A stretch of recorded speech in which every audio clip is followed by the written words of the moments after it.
Hello and welcome to Crows Nation, wherever you are, right around the country. Hello to you. This is the pre-game show for Crows Nation for Toyota. Land Cruiser drives us home. Oh, what a feeling, Toyota. We are live from Marvel Stadium for the clash between the Western Bulldogs and the Adelaide Crows. Miles Fitzner with you.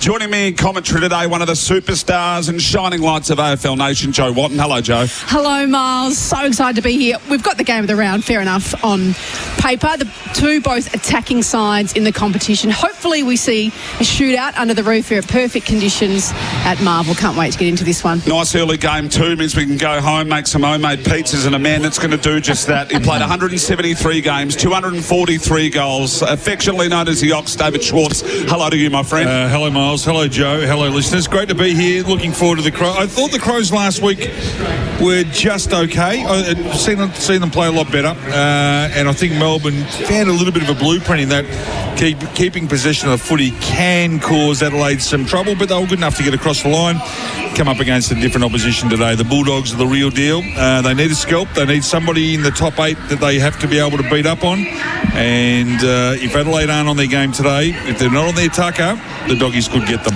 It's interesting you talk about a scalp. They've only taken one. They've played top 9 sides 7 times this year.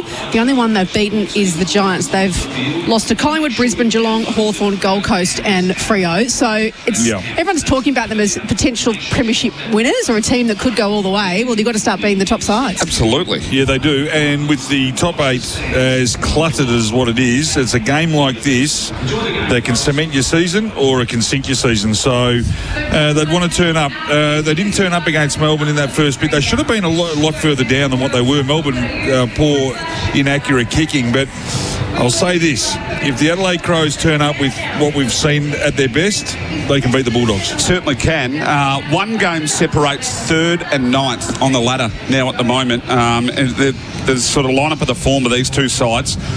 Both of them in their last 5 games have 4 wins and 1 loss.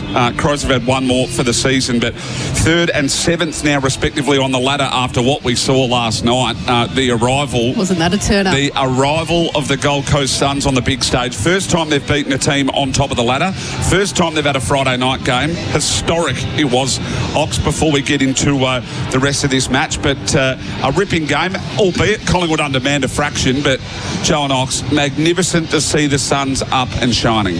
It is. I think we've all been waiting for it for a long time. So, and we knew that Damien Hardwick, not only being a good coach, but being able to attract good players, and Rioli and Noble make a massive difference. And they did what they had to do. They nearly coughed it up, but good sides, if they get headed and then they can come back, it's a really good sign for their club.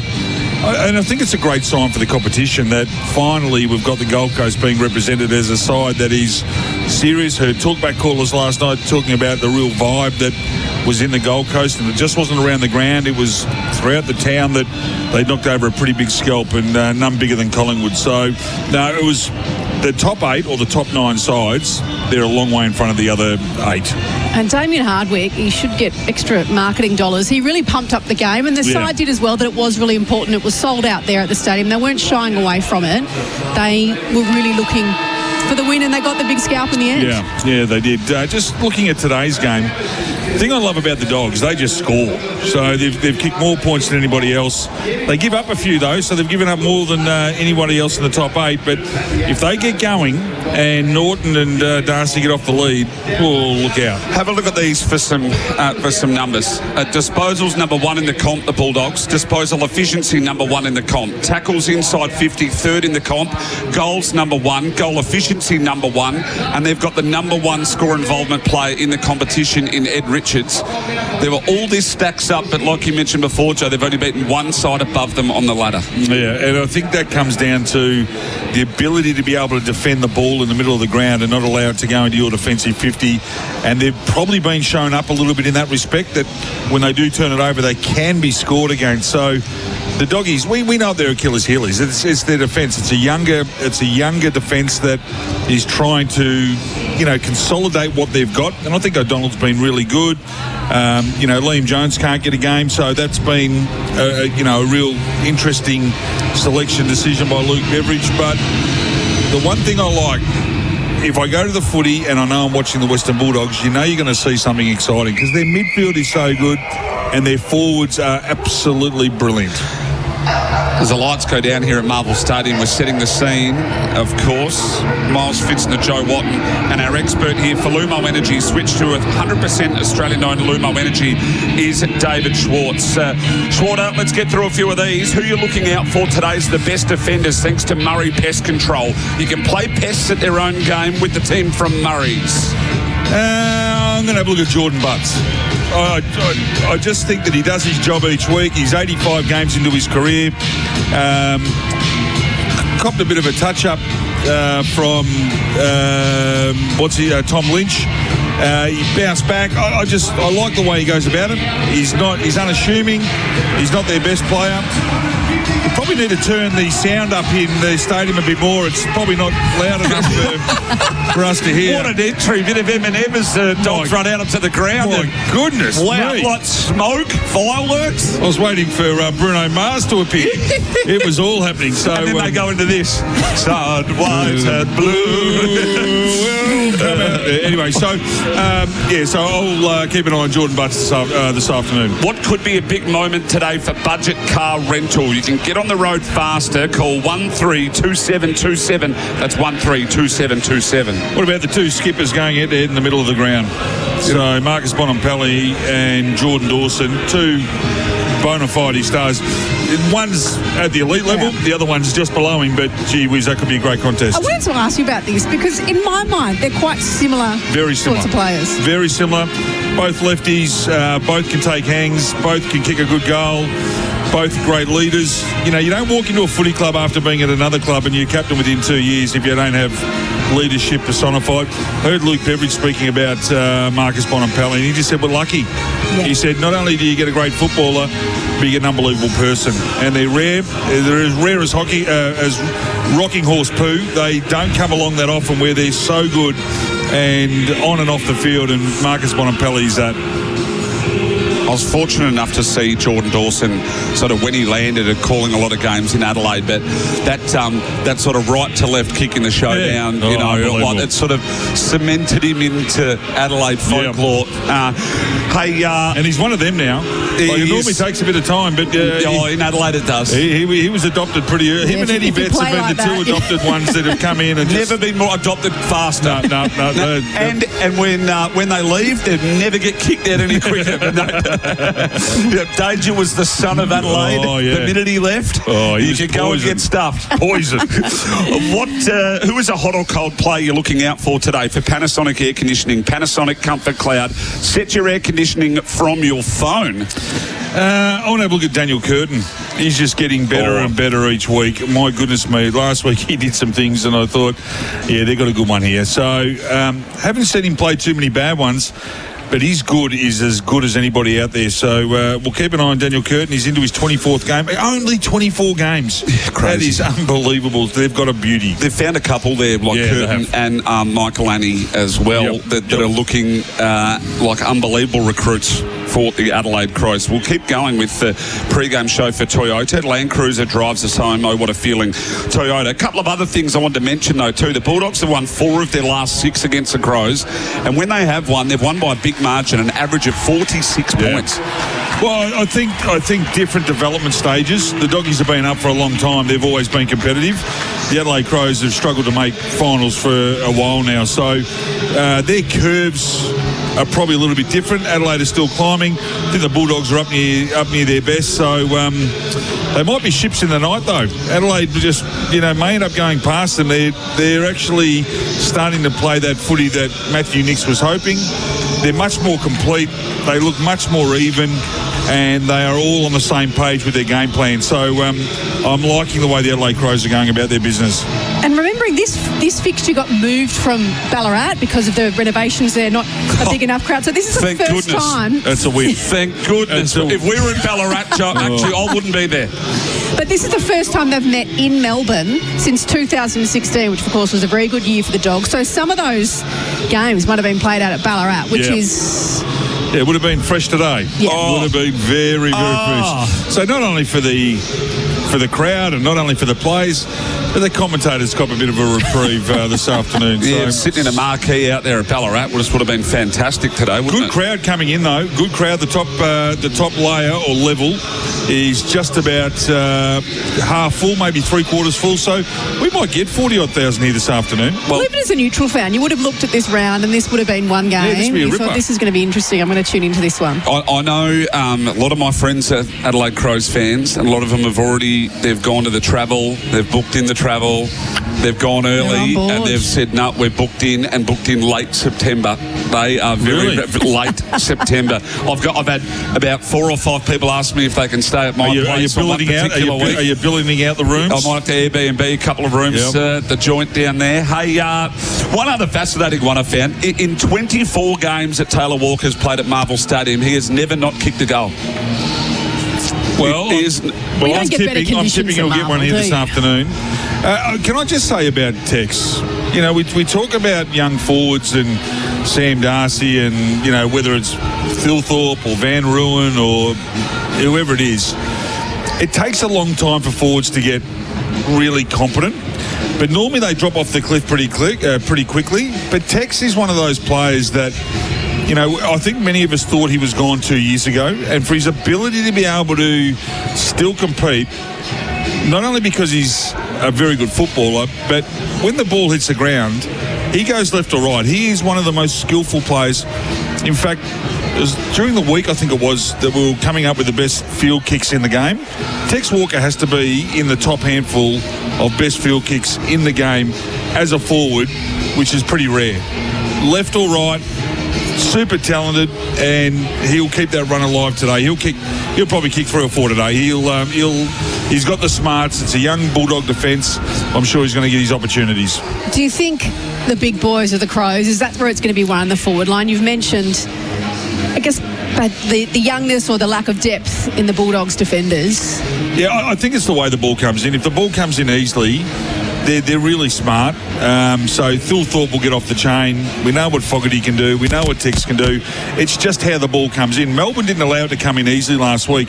They had May and Lever picking them off. I thought May did an absolute number on Thilthorpe last week. He just showed him how to play the game, and I think if Thilthorpe looks back at the tape, he would never want that sort of hiding to happen to him again. He's actually had a pretty poor month, Thilthorpe, so this could be a day where he reignites his 2025 season. If they're going to win a final or going to go deep in the finals, Thilthorpe has to get busy. What would be your trial move for the game for CMAX? Join a paid clinical trial at CMAX and help advance the future of healthcare ops? Well, it's the move I wouldn't do if I'm Luke Beveridge. I'm just not putting Darcy into the centre bounce. Ever. I don't mind if he rucks around the ground, but I don't want to see him up against an O'Brien, up against any ruckman going in, knees in. He's like, I don't know how to put it into horse racing parlance, but it's like putting your most prized colt into a race where you know they're all bullheads and they just want to knock you over. You get beaten up. You've just got to protect him. You've got to put him out wide, let him sit at the back and just let him do his work. Sam Darcy gets an extra 5,000 through the gates. That's how damn good he is.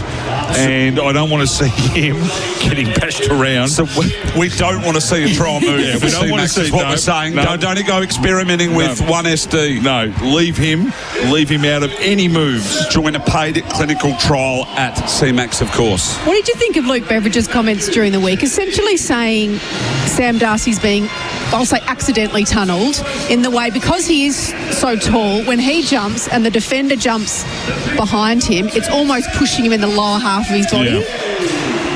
I know exactly what Luke Beveridge is saying. I grew up with a basketball background, so tunnelling is almost worse than king hitting a person in football.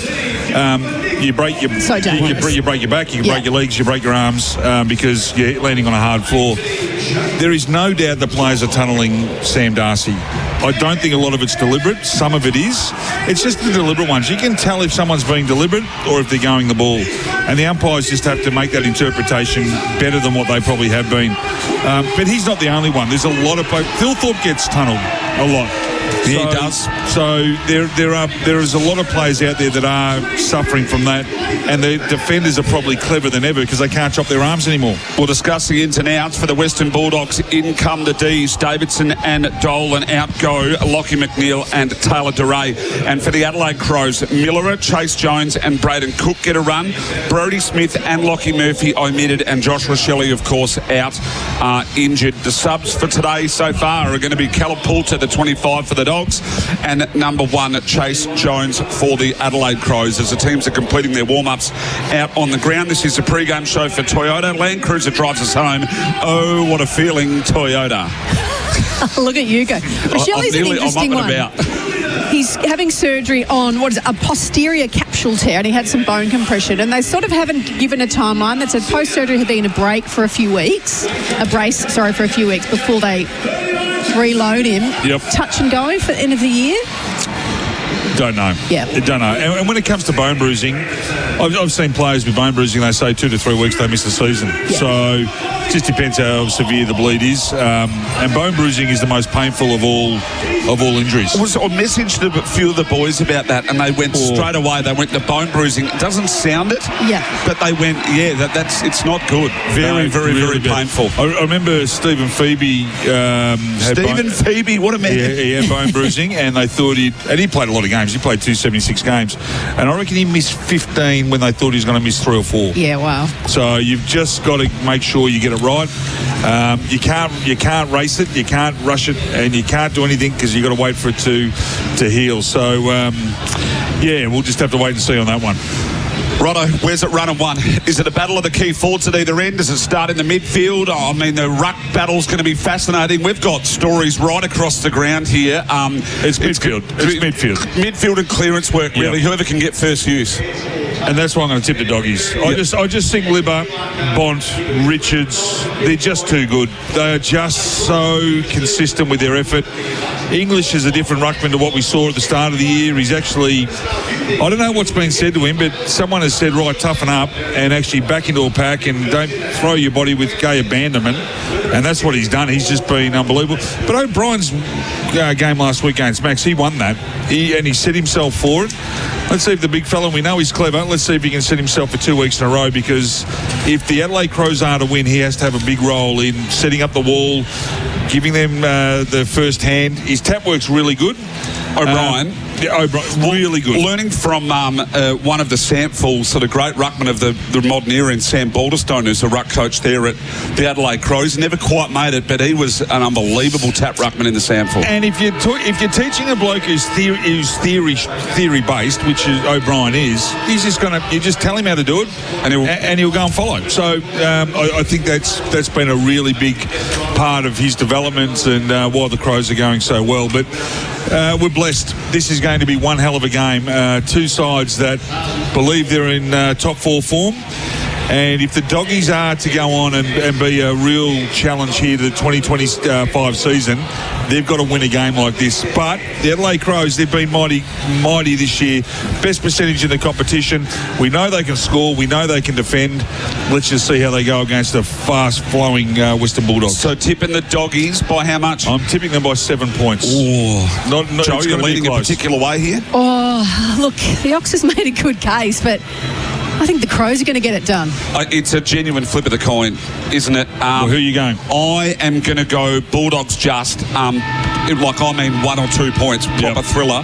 And I think that we're going to see a forward display here at both ends of the ground between Norton and Darcy and Thilthorpe, Fogarty and Walker that we have never, ever seen for some time. This is going to rain goals here. Why would Riley West be starting on the Pine? He's not starting on the Pine. Yes, he is. That's Bramble. No. Dolan. Isn't it Riley West? It was Bramble, Dolan, Hines and Poulter as the sub. I got you, mate. No. Riley West just went to the bench. He's number 14, isn't he? Yes, and he's sitting down with his hands on his head. Oh, he is too. He must have got there first. Yes, he is. See him there? Yeah, you can see him on the end. I apologise. I think why would he be starting on the bench? Why is he starting on the bench? Because he's a tackling machine, he won't. Well, Luke Beveridge has got a little sneaky up his sleeve. Third v 7th here at Marvel Stadium. Miles Fitzner, David Schwartz, who's on the money early, and Joe wanting to get you underway. Perfect conditions under the roof at Marvel. We're hoping for a shootout for your Saturday afternoon. Crows Nation footy. Rucks just wrestle in the middle. Over the top of the footy, Berry. As it's swatted away, the kick's going to land okay. So perhaps the Crows, the first foray forward. Rankin, who was superb last week with 5 up towards Tex. Crashed the pack, couldn't come away with the footy. Saligo puts the tackle in over the top. And hold it up on Richards. You forget how quick Tex is. He was side by side with Rory Lobb, and he got 3 metres in front of him pretty quickly. So Lobb will play a big role here this afternoon, but Tex, sharp early. Bonce, wrapped up, got it to Libba. Both celebrated their 250th games in recent weeks. Darcy worried out of it. This will come back inside. Forward 50 off the boot of Cumming. Thilthorpe this time in a wrestle near the boundary line. Happy to see it over was Williams. So Jordan Butts in his 24th game, he's gone to Sam Darcy. So we'll see that duel, and he's a long way up the ground too. And they've got to loose back the Adelaide Crows. So they're going to play one spare in defence. Boundary throw in. 10 metres round from the right behind post to Rankin, trying to swoop on it. Down from O'Brien, hurried clearing kick. There is that matchup you talked about. Just too tall. Flat-footed almost, both of them, and Darcy just reached up and grabbed it, and he's hit Garcia on the wing. Certainly has. Garcia finds Richards, hits the 45, Liberatore, back to Richards, point of the square, has a leading target in Norton, finds him. Oh, Richards. Can I change my tip?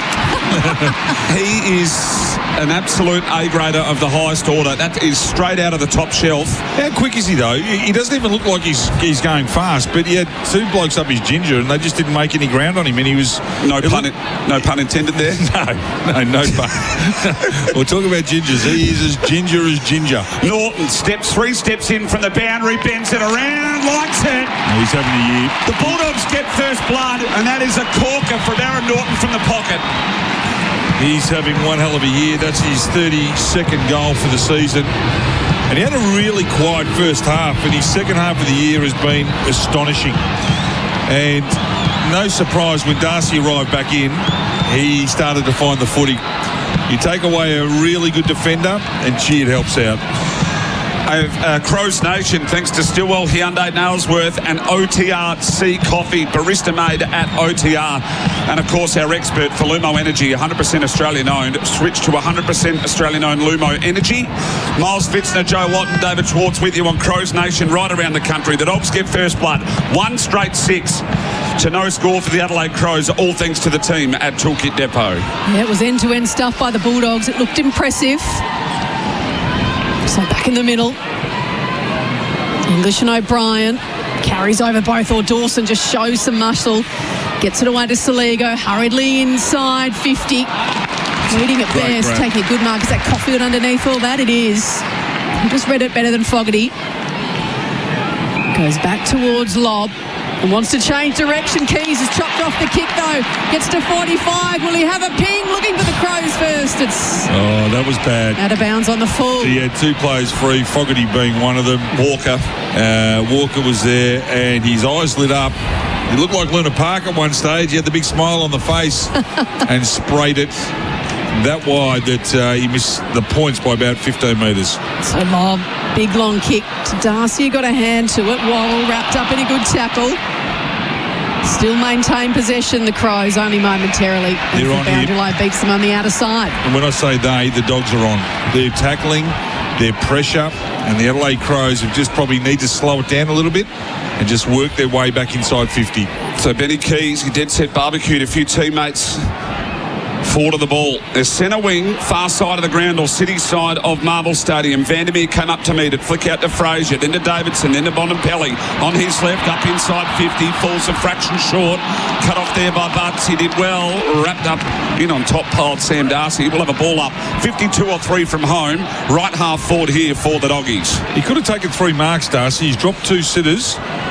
and probably took the hardest. English tried to find Richards and roved his own crumb. Dawson tackled him, led with a little sort of snappy kick out of the stoppage, and it was cut off there by O'Donnell. Quick clip, flick to Frazier, then to Bailey Dale. They're going inside 50 once more. They're peppering Darcy in a one-on-one. Whistle, no, not blown. In and under Garcia, clearing there from Worrell. He tried to get the ball out only as far as Dawson, wrapped up by Davidson. Grab one ball, but no. Kennedy lowered the eyes to go inside 50. Stinker. Darcy come out to meet it, bending over Liberatore. Scrappy footy, no possession to speak of. Miller tried to find, I think, Taylor. Another turnover. Davidson. Bailey Dale finally found a possession, and they try to set up here through Bailey Williams, who goes by hand to the run of Johannesson inside 50. Norton has to beat a couple, can't quite. Bond got a hand pass out towards the boundary. The two rucks battling on hands and knees. Norton emerges with the footy for a second. No. Please. Straight out of bounds it goes. Well, you kick the first one and the confidence is up. He's trying to kick a banana running away from goal from 50 or from 45. So that is the margin. The only score on the game was Norton's first goal. We're 5.5 minutes in. As Adelaide looked to clear, but it's turned over. Frazier. His hand pass was astray. Walker just gets away from Davidson, shrugs the tackle, looks up towards Rankin, who's wrestled with Caulfield, able to reel it in from 49, sees Fogarty and hits it. Now that's the difference. Directly in front. That's the difference between Key, and Key's a great player, so I'm not having a go at Keys, but decision-making by Rankin to look inside and hit the target compared to the one before, really well done. We can put this in the book, can't we? Well, he's directly in front. He'll kick from about 35, perhaps a little bit more. He is the best set shot in the comp. Make no mistake. I'm not as confident as you are. 31-10 from the year, but he's good off the set shot. From 40, directly in front. Umpire does not move. It's in the book. 1-1. Darcy Fogarty has got the Crows first. We're one straight goal apiece. All square here on the scoreboard for Toolkit Depot. So the two goal kickers have kicked 32 goals each for the season, Fogarty and Norton. Started 31 apiece, got the only goal for their sides. He is a beautiful set shot. He is, since he was a kid, he was a beautiful kick of the footy, and it's just continued the entire way through. Well, he just hits it so sweetly, it's effortless. But it's ball drop. So what he does, for those purists that like to analyse how a player kicks. Oh, that's me. It is so low. So it's not up high. Like Tex kicks it from really high, which there's a little bit of variance. He's just so low. He's over the top of the footy and the leak comes through. And his shoulders are perpendicular to the goals. 31-10 and 31-20, essentially. He's a beautiful kick of the footy. That's Norton I was talking of. Another clearance here attempted from Saligo. Hits out to right half back, left half back here for the Doggies, but a turnover comes inside, tries to square the footy up and finds an option. It's Curtin. He could go back and kick this if he wanted to. And they've all pointed at the goals and said, mate, take your time. You're almost directly in front and have a shot at goal here from around about 45. He only kicked the 8 goals for the year, so... He was looking to give it off early, wasn't he? It's not bad from half back, though. Or wing. Well, he actually plays everywhere. He is a man that's certainly in demand and will certainly be asking a bit more on the paycheck, especially if he keeps hitting them just like that. Oh, he's done the Cobra too. He's gone the double Cobras. The double Cobras for Dan Curtin. They move to 2 straight 12. The Crows are on also, lowering the eyes inside 50. 2 straight to the Western Bulldogs, 1 straight thanks to Toolkit Depot, and their massive clearance sale is on now at TKD. Our expert for Lumo Energy, 100% Australian owned, David Schwartz. So I haven't watched every one of Dan Curtin's games. He's 197. He can sit on your head. He can kick a goal. He can defend. Where's his best position? Well, Wiesman was it against Richmond when he was on the wing, and he just looks superb, didn't he? I think he's a midfielder. Okay. I think he may be a 197 midfielder within probably 2 years. He might be bang on. And if that is the case, well, we talk about Patrick Cripps being big. This bloke's got 2 or 3 centimetres on him. Sellies fill all holes. Yep.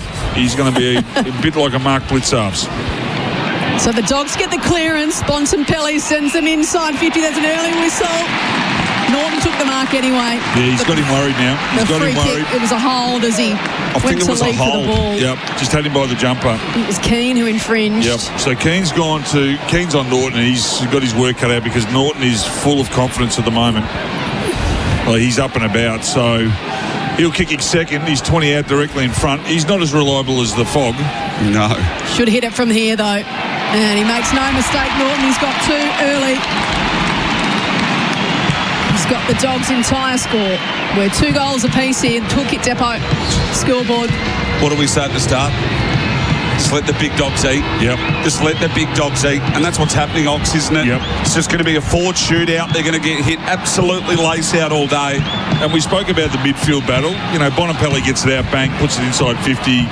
Keane's holding on because he's so concerned about Norton's ability to be able to run and jump at the footy. So that midfield battle is so crucial to how this game's going to be played, especially at Marvel, where as soon as you get it, you're basically at the goal square. We might get some clearance stats coming up for Lodex Equipment Hire. Lodex Equipment Hire, they are your partner to grow. 2 straight, plays 2 straight is what we come to see. Big forwards kicking big goals. Under the roof in perfect conditions, back in the middle of the ground. Bontempelli tried to go back to English, who attempted to go off the ground. Hinge came out to meet it from half-back. Garcia did well for the Doggies. Back to Bailey-Dale centre wing. Out to right half forward. Just overcooked the kick a tad to Dolan. He did well. Managed to get a handball to Hines. Now to Frazier. They're inside 50. Looking for West. Norton back there. Butts attempted to clean up. So the Crows, well, they're maybe just overusing the handball just a fraction. Hinge runs his journey. And a grubber. Turned over to Bailey-Dale, who fumbled. Back now to Davidson. His kick half smothered. Found Richards right on the plane of 50. Thought it might have been touched, but Richards, he could peel around here. You'll have a shot. The forwards are moving. Vandermeer looks deep, lowers the eyes, and found Norton, who is as hot as a pistol. Aaron Norton, 30 metres out directly in front. He's going to get a bag today. Confidence just breeds everything, doesn't it? I reckon it was only 10 weeks ago everyone was crying for Norton to go back. And Luke Beveridge said, not on my watch. As long as I'm the coach, he's not going back. He comes in. 5 goals last week, has 3 on the board in the first 12 minutes here at Marvel Stadium. 3 straight 18. The Dogs lead the Crows. 2 straight 12. We've gone 12 minutes under the lid at Marvel on Crows Nation, thanks to Stillwell Hyundai Nailsworth and OTR Sea Coffee, barista made at OTR. Well, and the thing that's going to happen here, the thing that is going to happen here with Pistols Norton, is they're going to go to him now, and you know who's going to bob up? Darcy. Darcy will kick the next 2. That is how this forward line works. When someone gets hot, well, they'll go and double team, and all of a sudden Sam Darcy will get free, or Riley West will get a cheapie, and that's the problems that the Bulldogs forward line causes. And we come back to the middle of the ground. If the Adelaide Crows don't nullify the middle of the ground, they're going to be in all sorts. Yeah, they've got to find a clearance here, the Crows. 3 goals to 2. Dogs have the lead. Midway through the opening term. Phil Thorpe in the ruck now. English wins it down. Berry emerges with it. Neil Bullen on the loose footy. Gets outdone. Garcia to Bont to English. Hand pass is astray. Fogarty swoops on it. Gets past a couple. Gives a lob, but don't argue. Takes out the back. Little hand up from O'Donnell was perfect. Then swoops on the loop footy. Back to Williams. Under pressure coming to Keys. Firing shot towards goal. It's offline. It's just snuck in for a behind. Great defending by O'Donnell. Tex had him beaten all ends up, but it was just a lunging fist that was able to stop that from a certain mark. 3 straight 18, the Bulldogs. 2-1-13, the Crows, but perhaps with another chance, Miles. Turnover. So Peatling, this man has sort of spilled what he should have taken. Richards with a clever little tap found Frazier. Now Bontempelli in front of the interchange gate, has a yard of room. Vandermeer a runner, has Sanders in support, he doesn't use him. The kick went up towards left half forward. Nobody home but Keane. Shrugged off one, gave himself a yard of room, lowered the eyes and found Phil Thorpe. Long way up the ground. He tried to hit the short one to Peatling. Good spell, spoiled by Williams. to Bontempelli, runs it over. Boundary throw in, 14 gone. 5 points the margin in favour of the Doggies here at the shootout. Just a poor kick there by Thilthorpe. He had to kick it to his advantage, and he kicked to the wrong side, which gave the Doggies defender a chance to close him down. Boundary throw in, right in front of the interchange. English gets to the front, so does Thilthorpe. Liberatore with a shade of room. Snap one around the corner. Vandermeer dropped what he should have taken. Berry, he overran it. Getting it and under Libber again. Found the clearance, banged it on the boot. Cook, he's dropped it for the Adelaide Crows. He should have taken that as also. Bit fumbly out there from a few plays early. Berry managed to get a clearing kick, and it's cut off here by Sam Darcy. Still 80 from goal. Surveying his options, runs off his line now, loads up. Big and up and under, they come charging at it. And it's a good mark by Worrell, the defender. Well, Norton had a perfect run at it, but the ball just dropped. He's white hot at the moment, Norton. He went to Butts, who's brought it back commentary side to Keane. Now just Peatling. Hand passes over the top. Wanted the run, but put too much on it. Looked crude from Soligo there, I thought. The umpire said it was okay. Walker on the low goes, flashes out towards Cumming, and inside 50, Keys unmanned at 48. Just lowered the eyes beautifully. Keys standing in the spot, he'll give it off. He's given it to Fogarty, who was almost a very similar to spot to where he's hit his first, Fogarty. Put it in the book. Put it in the book. Write him down for 2. 35 metres out directly in front. The Fog, 32-10 for the year. It is going to be a shootout here at the OK Corral. That's what it is. Yep. What we wanted, wasn't it? Just two skillful sides going inside 50, and no time for the defenders to get back and stop the attacks coming. So Fogarty for his second from directly in front. That's straight. The umpire didn't move an inch. Absolutely perfect. We've got the GPS on the goal umpires today. That one down that end has moved 4 metres. Yep. With those goals. Taking the lead by a point here. 3-1-19 the Crows. 3 straight 18 the Dogs. Thanks to Stillwell Hyundai Nailsworth and OTRC Coffee. Barista-made coffee at OTR. We just had word through at quarter time that goal umpire's actually going to do a few laps of the square just to make sure he gets a step count up. Yep. Because he's in trouble. And whoever turned the heater on in this box too can go and get in the sea as well. It is Brucey has turned the heater on and shut the door on us, and he is cooking us in here. Gee whiz. You talk about hot. Hey guys, come on, we could be in Ballarat. I think I'd rather be there. I feel like a roast chook in here. On the rotisserie.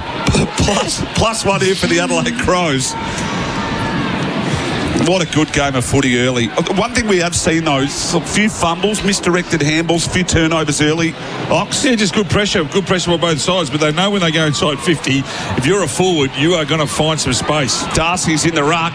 Keep your eyes closed, Ox. Now, there was a clearance out towards centre-half forward. Fogarty moved. He tried to duck inside. He dipped for lob. Ended up in Curtin's hands. He goes inside 50 now. Target at the back was Keys, getting back Bailey Dale. He punched and goes through for a minor score. So the Crows will lead by 2 points. We've gone 17.5 here at Marvel. And, well, the budget car rental, get on the road faster. Call 132727. Big moment. The big moment is Darcy into the ruck. Just what the Ox wanted. Oh, didn't he want it? Didn't he want that? No, I'm happy in the ruck, but not in the centre. Not in the centre bounce. Not in the centre bounce. Maybe around the ground. We'll have a chance here. It's a boundary throw-in out of sight of Marvel Stadium. O'Brien trying to hold him off. Tap comes down in front. Fighting for it, Garcia. But it's the Crows who'll emerge. Hurried kick up towards half forward, and Caulfield read it best off the boot. He's been pretty good early, hasn't he? Yep, been very good. So, just looking at good crowd coming in. Top level now just about full. So Darcy, he caught one in the back there, a little knee from somewhere. And has been turned over. Dale, a little bit of kick to kick there. He's Norton. Turns hurriedly on the left, goes forward. It'll just be the little bend down there because Darcy's further up the ground. West fighting for it. Able to find it. Got it to Vandermeer from 48. Just chucks it on the boot. It'll land in the goal square. Work to do. It's a whistle, and Curtin. No, it was against, I reckon, Fraser. The defender. Yeah, just grabbed him around the waist. He had 2 to beat Curtin. He did well. He had the height over Sanders and Fraser. If anything, it's probably pretty poor by Fraser. They had the outnumber, didn't they? And he gave away. It was a poor free kick. Didn't have to do it.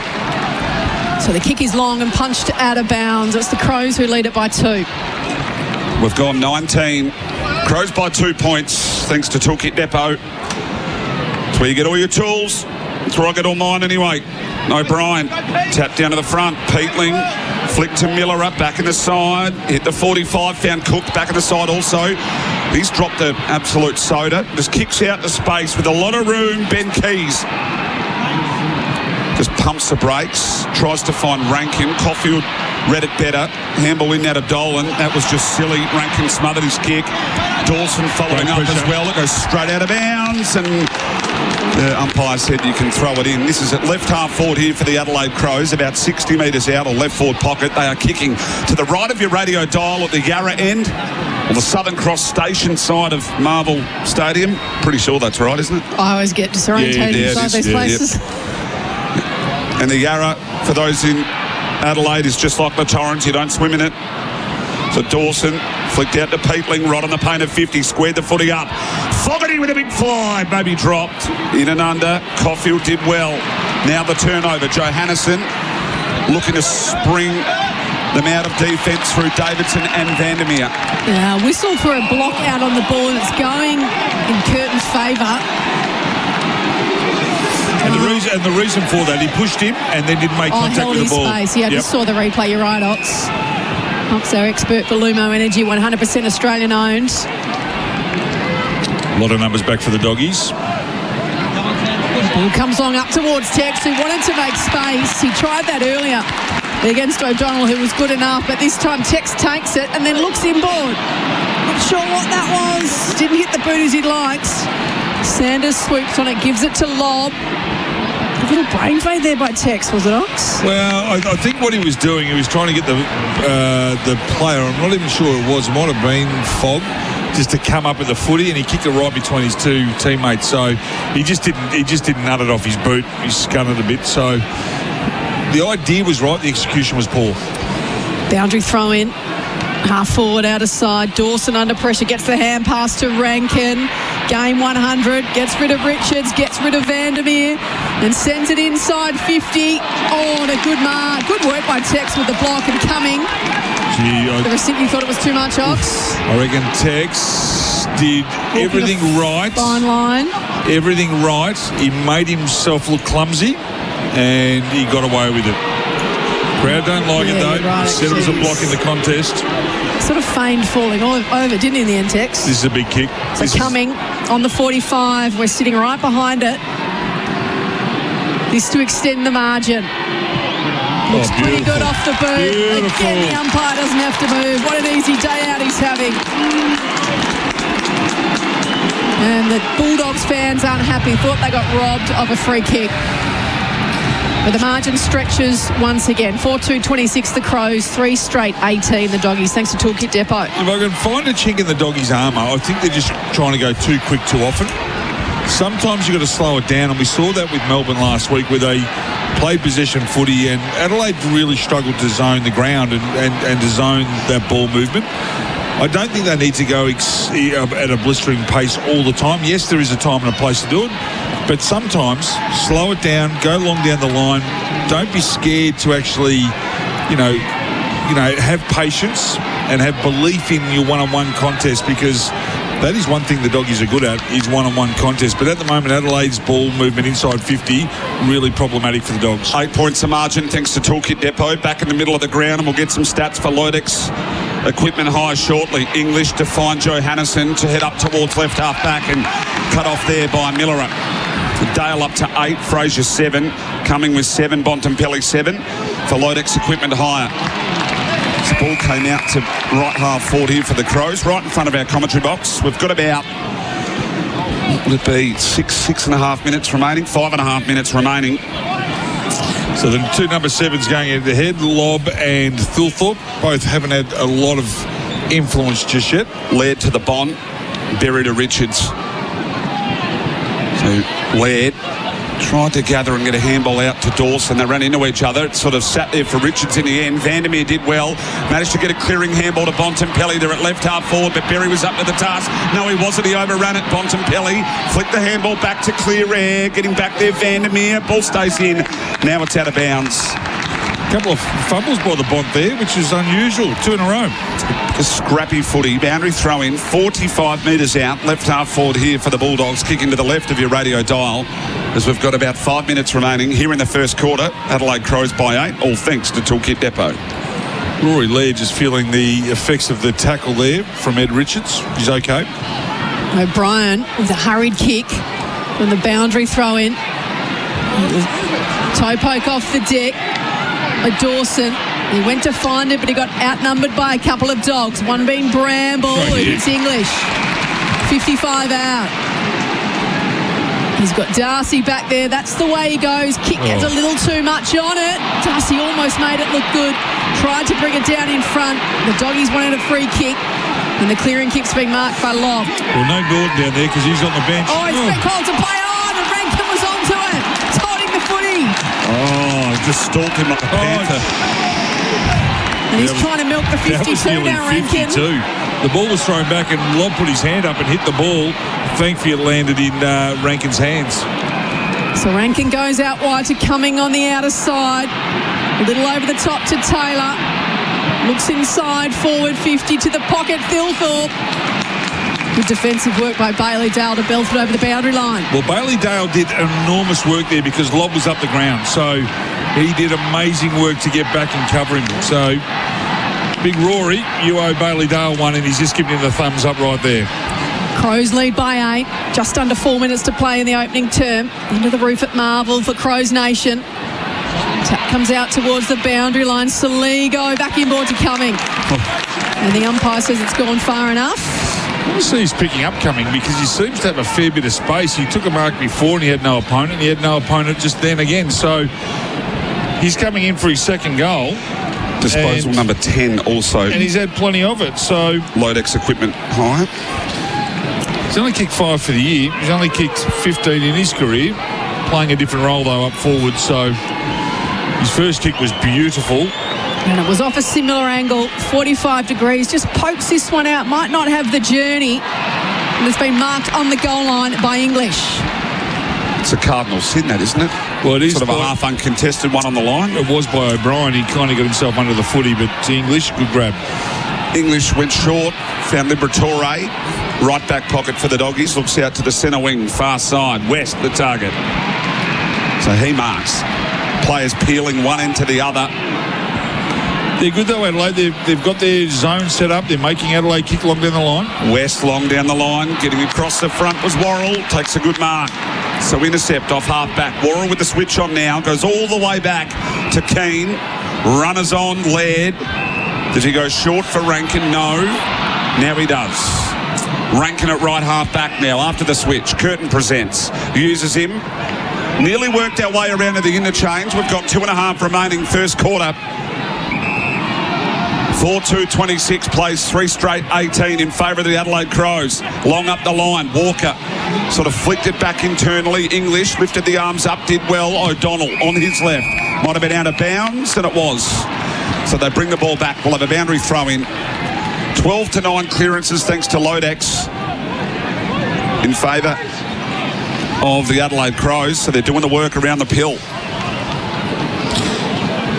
They look dangerous both sides when they're going inside 50. It's a battle of the arcs at the moment for the last 5 minutes. O'Brien and English. O'Brien did well. He got to the front. Liberatore, sort of a blind handball back to space. Rankin and Richards meet, shoulder to shoulder. Rankin one out, went to Laird. Just the pump up towards the paint of 50. Walker went one-handed, getting in and under there too. I think it was Taylor or Cook. Can't see. Wrapped up by Dale. It was Taylor. We'll have a ball up. 55 metres out, right half forward flank here for the Adelaide Crows. That was a good contest between Richards and Rankin then. Rankin just a little bit nuggety and got down a bit lower and was able to keep his centre of gravity. Laird just hoofs it off the deck inside 50. Could have been a mark, and yes, it was paid, I think, in the end. They've paid less than that. O'Donnell, before it got slapped away, the defender did well. I don't reckon that's a mark. I think he had quite enough. Wasn't last night. I reckon he got his hands on it, no problem. So O'Donnell down the wing, Norton and Darcy both there. It gets out the back towards Richards. There won't be much in front of him. It doesn't matter because he can't keep his feet. As crunched to the deck over the top was Peatling. Sanders is just off the ground, fires it in by hands to Liberatore, takes a bounce and chips it sideways to Bramble. That'll work out okay. He keeps it going across the ground to Johannesson, who pokes it over the top to Fraser, who takes a good mark before... It's not 50. Do you not pay 50? No, the umpire's not going to be sucked in by the crowd. Good. He got there a little bit late, but not late enough, so it was...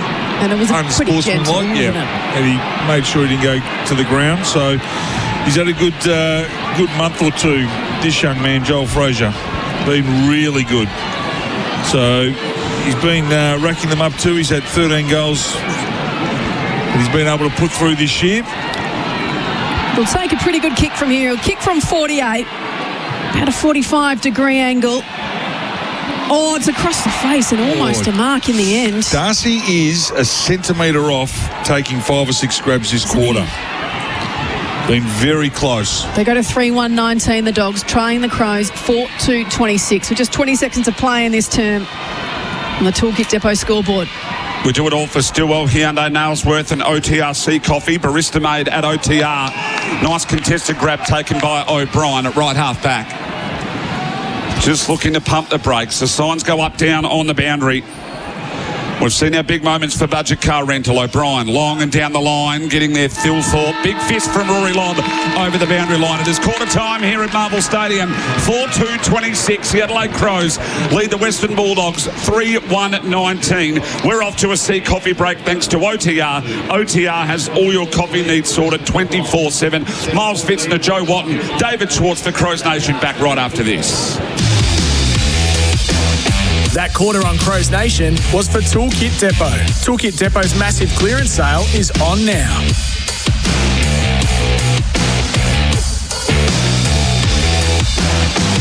In 1610, Galileo discovered Saturn. Sadly, he never lived long enough to discover Macca's new McWings.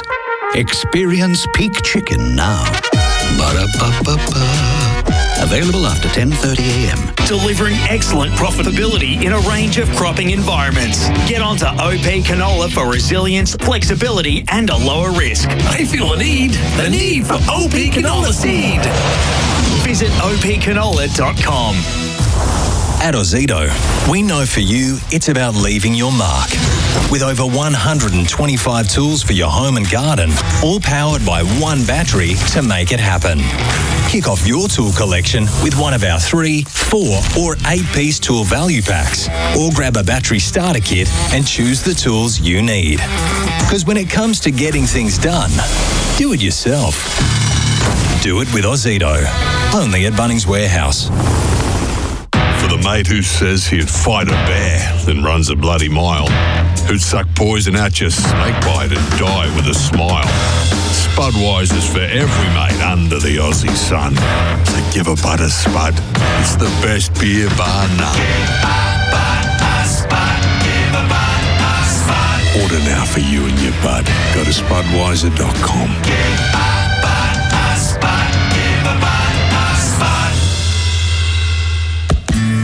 Did you know that Cobram Estate Extra Virgin Olive Oil supports heart health when consuming 2 or more 15 ml serves per day as part of a balanced diet?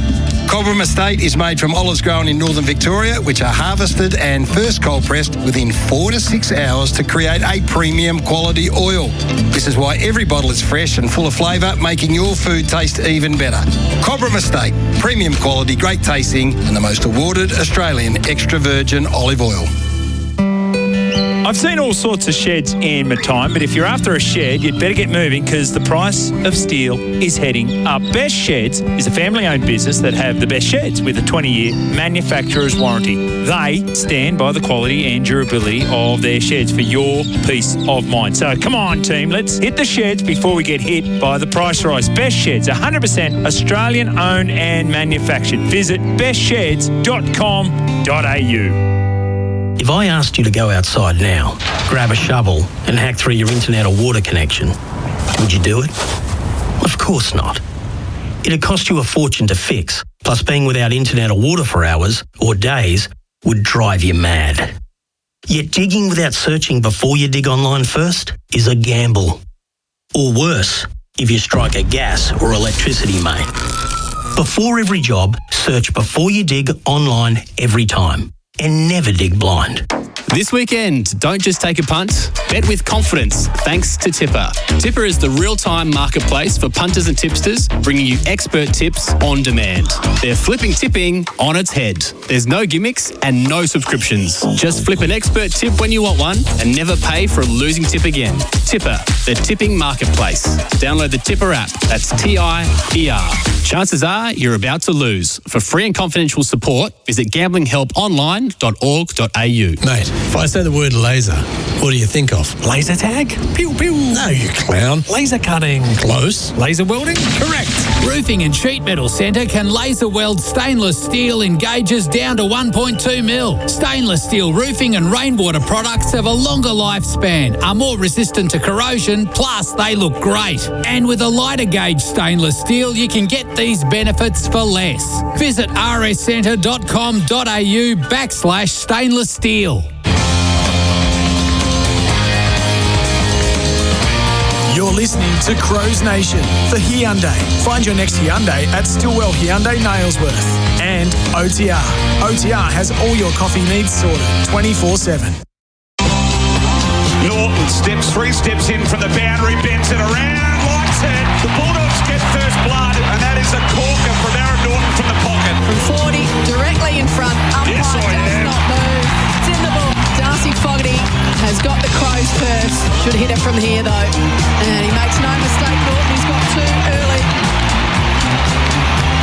He's got the Dogs' entire score. Found Norton, who is as hot as a pistol. 5 goals last week, has 3 on the board in the first 12 minutes here. It was red hot. Aaron Norton under the roof here at Marvel. 4-2-26. The Crows lead the Doggies at 3-1-19. Ox, it was a bit of a shootout early. Really enjoyable game. Really, just two sides that were willing to pull the trigger, get it inside their 50, and whoever went inside 50 was actually going to score. But it became a game between the arcs in the end, and we didn't get too many good, easy clearances, but both sides look like they can score and score heavily if they get going. So Crows Nation for Stillwell Hyundai Nailsworth and OTRC Coffee, barista made at OTR. Miles Fitznell with the bounce to get us underway for the second term. 4-2-26, place 3-1-19. Do not go anywhere or adjust your radio dial. English and O'Brien back at it in the middle of the ground. Umpire's found a free here. It's English. So English just bombs it inside 50 up towards Norton and Darcy. Norton got to the front. He had 2 or 3 goes at it, and it's been paid. I want to have a look at this because I reckon it had to be a free kick to Darcy. He just got taken out in the contest by Keane, and it was a free kick all day long. Look at the replay. He's going at the footy and Keane just drops the shoulder into him and knocks him out of the contest. Should have been a free kick. Big moment there for Budget Car Rental. Get on the road faster. Call 132727. Norton directly in front, kicking towards the Yarra end for goal number 4. And the umpire, that same umpire, he hasn't moved. He has not moved. He is putting on weight as we speak. Straight over his head. Norton has 4. 30-second mark here in the second quarter. And all thanks to Toolkit Depot, their massive clearance sale is on now. David Schwartz, he is on fire. He is. I'm going to go to the record books and find out what his best output is. We'll have that very shortly. Just some team stats from the first quarter. 96 disposals to 89. Inside 50s, 15 to 13. Disposal efficiency to the Dogs, 70 to 66.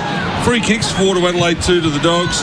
Hit-outs to the Crows, 12 to 8, 14 to 9 in clearances, and centre clearances 5 to 4 in favour of the Crows. Contested possession 2 in favour of the Doggies, 42 to 38, and uncontested 55 to 48. Well, those stats, thanks to Lodex Equipment Hires, there'll be a secondary bounce in the middle. And just some of the individual stat winners. Cumming has got 10, Laird 9, and English 9, Dale 8, and Fraser has had 8 touches.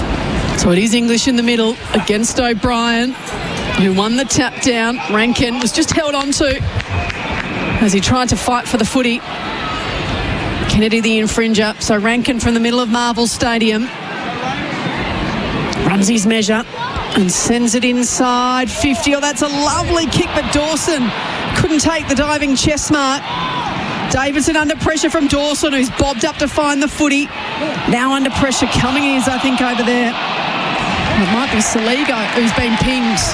Good tackle by Bramble. Across his half-back line. Just pinned him with one arm there. It was a really good tackle by Bramble. Out to Davidson. Taking his time. Sends it long down the wing. Darcy will be in the pack. 2-3 bites. Can't quite come away, and then puts the tackle in too high. Over the top of Peatling.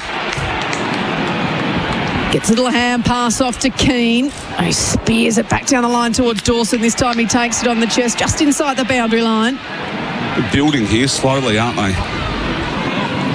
The captain turns on the left. Inside 50. It's going to go deep towards Fogarty. Plenty of players crashed the pack and are on the deck lying on top of the footy. The umpire will ball it up. We thought it was going to be a shootout, but what both sides have done is just closed it down, making it really difficult to springboard out. So a lot of numbers back, making it very congested.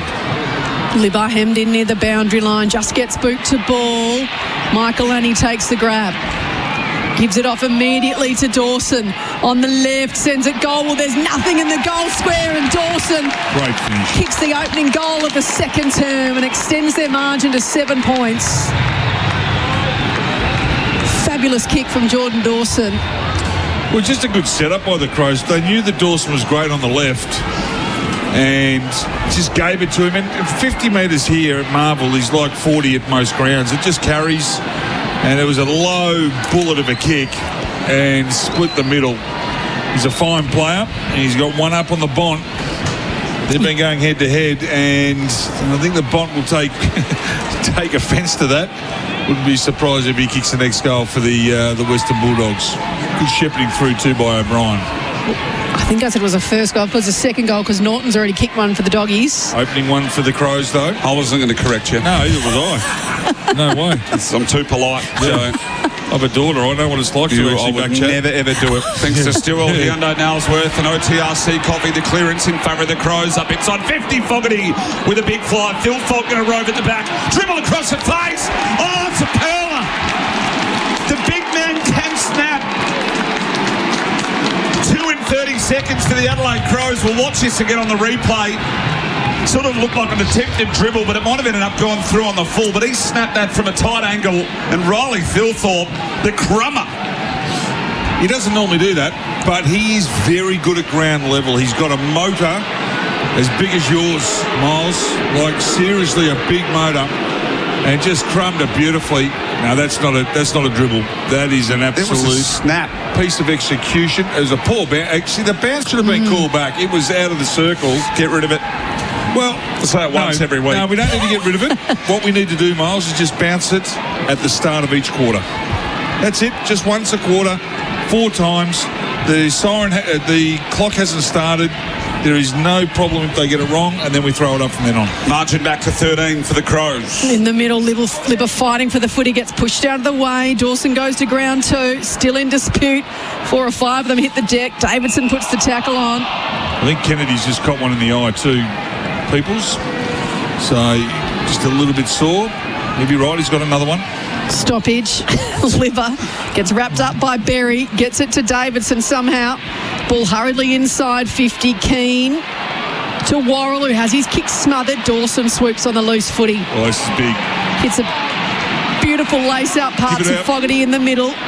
A little handoff to Cook. Spearing ball into Thilthorpe. Well, he'll kick it from 48. So Thilthorpe hasn't had a touch in the first quarter, really. Then gets a nice little crumb, and then all of a sudden, a bit like Norton, he's up and about and found a little bit of space between him and Lobb, and he'll go back, and he should slot the Crows' 7th goal. He'll kick from 40 directly in front. He's a good hoof of the footy. To make it 19 points. Wow. Yep. And that's what the Crows can do. They can score quickly when they're going. From the paint of 50, Thilthorpe directly in front. They're already cheering at home. So kicking. He's kicked the last 2, Thilthorpe. And that leads out to 19. They've got their 7th, the Crows. 7-2-44. The Dogs 4-1-25, thanks to Toolkit Depot. You might have a bit of OHS problems here with the goal umpires. They're just going to have neck injuries because they have not had to move and their neck is just going up and down because every kick that has gone through has split the middle. It's been unbelievable. It's been a kicking display. The one thing I want to ask you, what about the pace of... I haven't seen that for a while for Thilthorpe. The pace he gets to for his set shot, he's almost fully running, isn't he? He's on full stride. And I don't like that.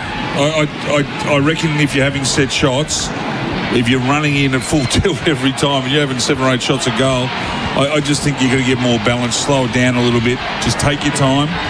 But it's working for him. It's effective. For Stillwell Hyundai Nailsworth and OTRC Coffee, barista made at OTR, 7-2-44. The Crows are on. They lead 4-1-25, the Doggies. But the Doggies go up inside 50. The target back there going to be Darcy. Did extremely well, trying to bring it to the front. Getting back there to mop up was Hinge. The crowd didn't like it. He had a fair piece. He's a millimetre away, Darcy. He is nearly at about 5 or 6 of those, hasn't he? Turnover. O'Donnell's going to pump it back inside 50 once more. Out of position, Darcy this time. Big fist from King. Went to Frazier. Had his pants pulled down, literally. Then to Vandermeer. Trying to tap onto Riley West as we see Frazier's backside. And he's got the spotty budgie smugglers on. We'll have a bowl up, throw in. 15 metres around right forward pocket. Not a bad set of smudgies either. Yeah, he had it properly pulled down, didn't he? So boundary throwing, 10 metres round from the right behind post. That should have been a free kick to Darcy again. Richards finds Libba on the left, just a grubby little kick. Bonds, hands off to Richards. He's a star. Boot to ball. Has it got enough on it? Oh, it does. He's a star. He's a star. He's one of the great goals. You need to watch that live because he had no space, no time, and he was able to swing it around when his body was facing almost the opposite way and got the purchase and he got the swing and got the accuracy. What a kick. What a kick. Ed Richards with a bit of something from the top shelf and they needed the Dogs. The Crows had kicked the last 3. They got a 5-1-33, the Dogs, 7-2-44, the Crows, and it took... So Richards got it out first. He got the handball away, then Bont got it. Oh, that's a good call. That is an absolute ripper. That is so good. It sort of snapped back over his shoulder. It was tighter than he had to go, It was a Phil Mickelson wedge. That's what it was. Like a 60-degree lob. Unbelievable. 7-2-44. Crows back to the 13-point margin.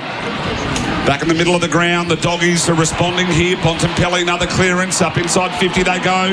Darcy and Keane were embattled in it. West was there. Norton tried to tap it out to space. Vandermeer flicked out wider. Richards again! Oh, he's a jet! He's so good. He's so good, this kid. Wrong side for the left footer. Snap across the body. They're 2 goals you need to see. And he is a jet. He'll win the Brownlow the way he's going. He kicks 2 in a minute. And 2 most unlikely. Have a look at this on the replay, Ox. It's just his positioning. So he starts in the middle. The Bont again drives it inside 50. Great contest by Darcy. Didn't get his hand on it. Ball hits the ground. Then Vandermeer's working his tailor. And guess who comes down to Richards?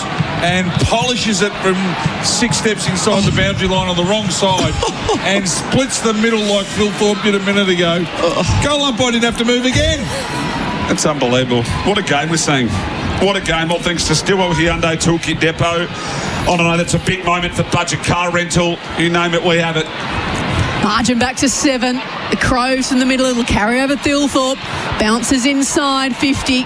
Caulfield streams away after swooping on the footy. Tex is getting murdered. Outdone Dolan. Getting murdered for speed at the moment. He's just got to be careful. His opponents are running off him. So the Crows have gone back inside their defensive 50 to Keane, who dances around Darcy through the middle. Has an option on the commentary wing and hits Hinge, who looks up on the left. Mongrel. Absolute floater. It'll land inside forward 50 at ground level. Bond gets it to lob by hand. He goes wider. They're under pressure, but they're doing okay here, the Dogs. Davidson chipped it about 5 metres and it's bounced out of bounds. I'm going to give Davidson a tip. Stick to your right foot hip. Do 2 pre-seasons, come back and then open up the left foot present again. We don't see it anymore as often as we did. Dual-sided players, do we? No, because it's not a focus and it should be. unless you are sublimely talented like James Hird, where you didn't need to go on your left, most players need to get on their left. Boundary throw-in, ball still to be won. There is Davidson again, who receives it from Bont. Gives it up to Garcia, up towards half-forward. Gets over the back, there's a whistle. And the Doggies fans are going to like this because they've just found out Sam Darcy's got the free kick. They felt he's been pretty hard done by early. You know what he got done for? Tunnelling. He took Darcy out. They're rocking a spare back there too, the Crows. Yeah, well, they need to because Norton and Darcy, they look as threatening as anyone. Goes in toward Williams, just towards the hot spot. Numbers initially with the Crows. Vandermeer couldn't get boot to ball. They wrap it up or try to emerge with it. Bont with a good tackle. That was a bit lucky. Could have been holding the ball. He passed it. How did he get rid of it? He passed it like a parcel. To Thilthorpe. That was Alan Iverson. It's a handover. He just... It's a handover. But unfortunately, the umpire was blindsided. He couldn't see who was on the other side. Wow. As it's out of bounds on the outer side after they went to O'Brien. It's out of bounds on the full, actually. It's a children's game. Let's pass the parcel that. Here, you have it. It was Curtin. Yeah. We rolled it up under and it was a pass. O'Brien up towards half-forward. O'Donnell cleans up for the Dogs, and then he's kicked it away out of bounds again. So Curtin will have the resultant free kick. His side leads it by 7. We're 13 minutes into the second term here at Marvel. It's the entertainment we wanted as Miller sends the Crows inside 50. Big push on Tex there. Out the back, Neil Bullen somehow finds it, got boot to ball, hit the base of the goalpost. Couldn't squeeze it in. So 7-3-45, plays 6-1 at 37. Toolkit Depot scoreboard. He probably should have got a free kick there, Walker. Miller managed to turn over back inside 50. It'll be Fogarty at the front. Big fist comes from Caulfield. It's going to go over the boundary line and we'll have a throw in. 15 metres around right forward pocket. I'm loving what the Crows are doing here, Ox. Repeat entries, going for the big boys. I think when they are coming back in, they're just going to lower their eyes a bit. If you're going to kick it to the hot spot every time, the Doggies are too disciplined. So mix it up, hit the lead, onto the short. Tap to the front. Bailey Williams got wrapped up. Soccer off the ground from Rankin. And, well, that'll go across the face and out of bounds. We'll have a throw in from the left forward pocket here for the Crows. That should have been a free kick against Bailey Williams for incorrect disposal. Yeah, I would have thought. Just a couple of non-decisions that have been missed. Otherwise, they've been all right. Our expert for Lumo Energy, 100% Australian owned, switched to 100% Australian owned Lumo Energy. The throw in, O'Brien crumbed his own work back to Peatling, had a yard of room, pulled it back now to Saligo, but it was cut off over the boundary line once more. They're now 35 out, boundary throw in, left forward pocket, Adelaide Crows. Peatling just run himself into trouble, had to give the first handball, be instinctive. Defence of the Dogs is too good and too hot to be mucking around with it. Coming up to 10 for Lodex Equipment Hire. Leading possession getter on the ground. Sanders did well. And now from the clearance, Darcy managed to shake off King. Take a mark at right half back for the Doggies. Pulled the kick. It's going to be downfield, is it? Yeah, they're going to play downfield for high on Darcy after the kick. How did he get it high on Darcy? He slipped over. He slipped, I was going to say. Pretty poor decision, really. Would have needed a ladder. So Vandermeer hit the 45 backwards to Johannesen. He'll run his entire, then take a bounce. Liberatore worked hard to get the Shepherd on. They go up inside 50. Trying to get there was West. Darcy was out of position. Free kick here, and it's going to go to the Adelaide Crows. And it goes to Michael Annie. Well, that's the softest free kick of the day. The boy from Norwood, who's proving to be an absolute star is Max. Go number 62 from him. He finds Worrell short. The Crows are the left back pocket with about 11 and a half to play. Crows have got a couple of players who are going to have nice, healthy pay increases over the next couple of years. Curtin, Worrell, Michael Annie. Yep. Those three, even Peatling. He'd be on plenty. Yeah, no, it would be too. Taking the mark in front of us, and we'll go up towards Thilthorpe. In the end, had to defend, slap it away from English, but the Doggies emerge with it through Vandermeer. Oh, good luck, Riley West. West has got O'Brien and company to beat. Well done. Said O'Brien's taken the mark. That's a good contest. He had 3 Giants against him and made them work for it. And I think the Doggies fans are unhappy because O'Brien didn't hold it that long and they haven't been paid a couple. The Crows, they've made it known that they're looking for a ruckman. And this man, is still doing what he's doing is a super effort for him. He's taken it well. Saligo goes through the middle, finds Neil Bullen, will hit Walker. A long way from home, just casually bends it around the corner and hits Thilthorpe at the top of the goal square. Lovely vision by Tex Walker. Why would they be looking for a ruckman when this guy's as good as he is? Article in the Advertiser said they made it known. Well, it's got to be right then. And it is. And he's come out and said, well, they have been openly looking for one, this man, and he said, I've just got to work harder, do my bit. Great head on his shoulders. Beautiful partner, Chloe. He's well coached down there again by Sam Balderstone. He does a magnificent job. Hasn't got much of a future either when footy finishes. It's only the 3 degrees. He's only going to be a surgeon and saving lives. Thilthorpe from directly in front. He's got 3. He's got 3 all in this term. And that margin stretches out again. You feel the game's closer, but then you look at it and you say, all right, the Crows are a few goals in front, but it's one of those games where a side can put on 2 or 3 goals really, really quickly. 14 points is the margin in favour of the Crows. Is it a 14-point game? No way. This is so close. It is just little moments here and there that are separating the sides, but that Tex just clever to get the ball in. That is a time when you go quick, when you've got your forward one-on-one. Keys was waiting for the opportunities to Campbell, didn't arrive, but Thilthorpe, he got that crumb about 7 minutes ago and he's got 3 on the board. That's how quick a player's fortunes can change, and just a little bit of confidence. 8-3-51, the Crows lead the Bulldogs 6-1-37 on the Toolkit Depot scoreboard.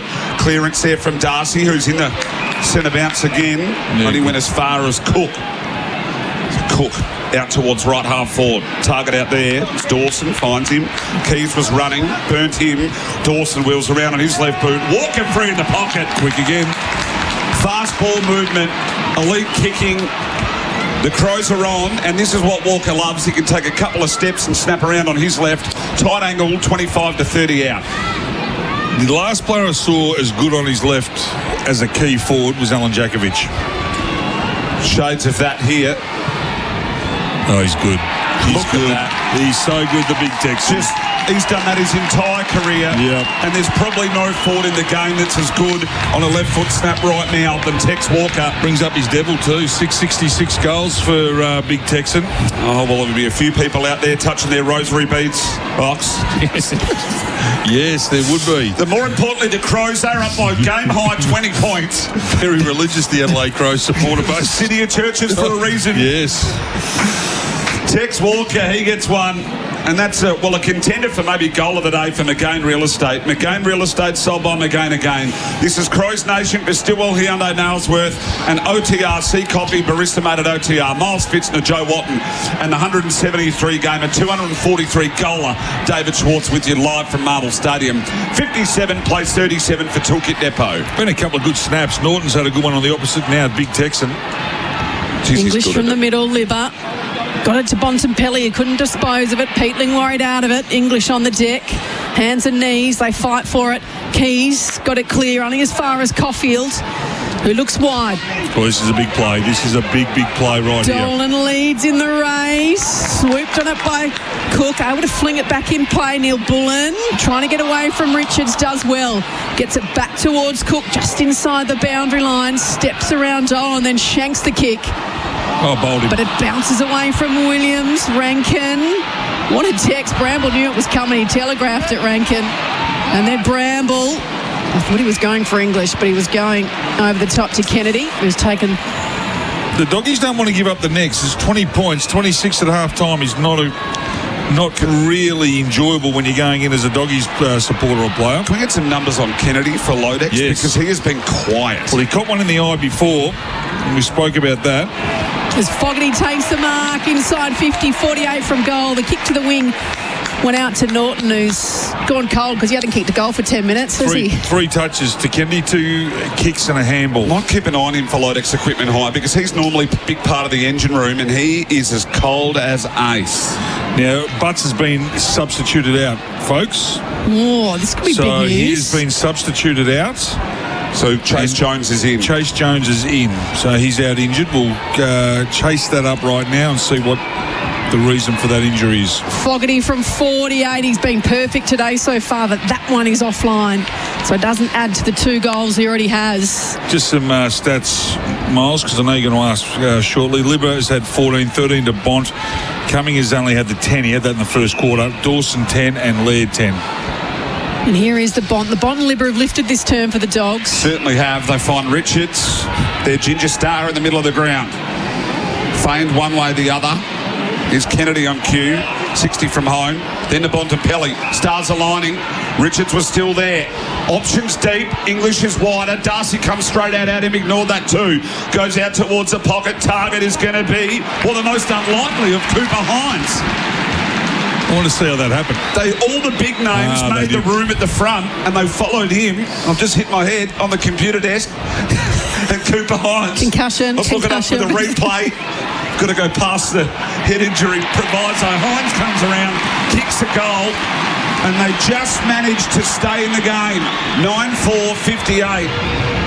The Adelaide Crows lead the Bulldogs, who managed just to keep replying every time they sort of looks to blow out.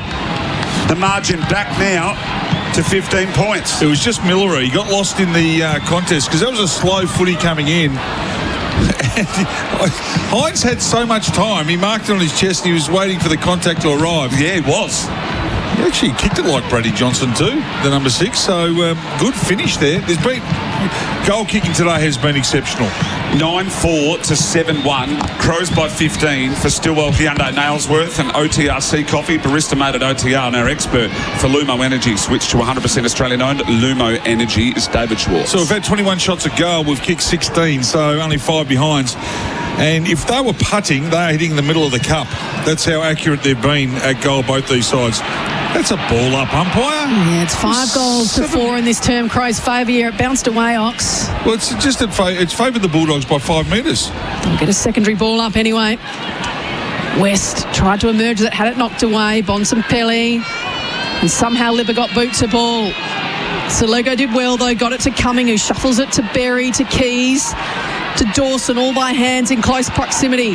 Back to Saligo, under pressure for O'Brien. Well, Saligo got taken high, so it'll come back. Well, the called advantage. Crows have wanted to go. So Neil Bullen got it back to Jones, the sub. As Ox said, who's in for Butts.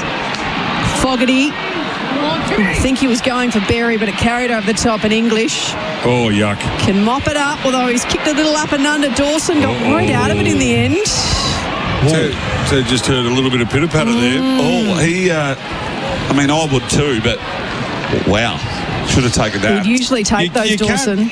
You can't fear going back with the play because you're protected. Richards, hurriedly from the stoppage. Norton got pushed into it, still got a hand on it. Just off the deck, in towards Curtin. Haven't called his name too many times. Saligo under pressure, got the hand pass away, just in the nick of time. Michael Annie to Cumming, and they're across half-back. And through Worrell, can look to reset again the Crows. They're weathering the storm, the Crows. They've got a really good setup defensively. And they're happy to play it around. The sub from Butts is going to be massive. If they're big forwards, to lose a big key defender like that's going to be huge. So the others will have to stand up. Through the switch, Miller, Hinge, Curtin, right in front of our commentary position. And where it becomes important, Miles, is towards the end of the game, because the big blokes don't get any smaller.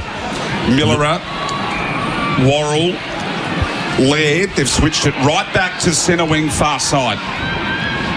Possession footy at the moment for the Crows. A little bit of stat padding. Worrell's worked hard. Well, Michael Annie, should I say, is centre wing, far side. We've got about 4.5 remaining, thanks to Toolkit Depot, and they are just being patient here, the Crows. Sign of maturity, I like it a lot.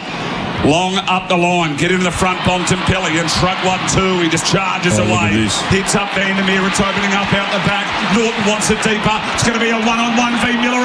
Norton, he's pushing hard and gets back there. Miller did well. Worrell was caught out of position, but Miller was huge in his effort against a man who's been on fire. It was a poor kick by Vandermeer. He kicked it to the wrong side. He had to kick it to Norton's advantage, and he kicked it to Miller's advantage. It's only a little thing, but that's a certain goal to a bloke who is in really good form, but he just put it on the wrong side of him. Well done by Miller, though. Already kicked forward. Norton will do the ruck work now against O'Brien. Tap down in front. West battling Michael Annie. I think Riley West can be a midfielder. I reckon he can go in there and start doing, 5 and 6 minute spells. He's a tackling machine. He reads it really well. He's got good pace, and he's got natural smarts.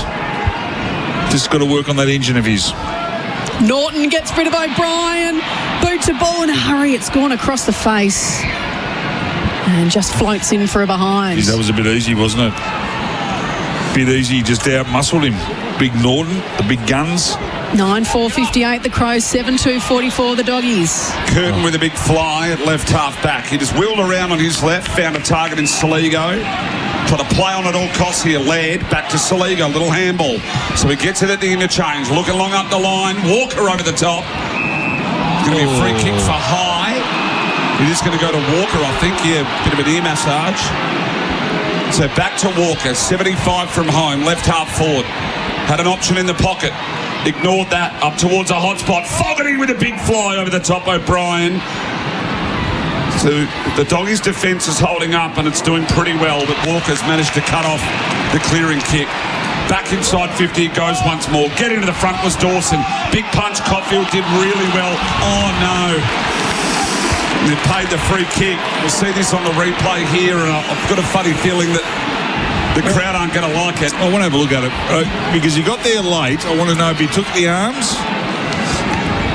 But if that was paid 25 years ago, Plugger's got $4,500. Jordan Dawson's going to kick this tighter than a 45-degree angle on the tight side for the left footer. So left half forward, left forward pocket. Oh, gee whiz. That is a soft free kick. Oh, wow. He's a beautiful kick of the footy.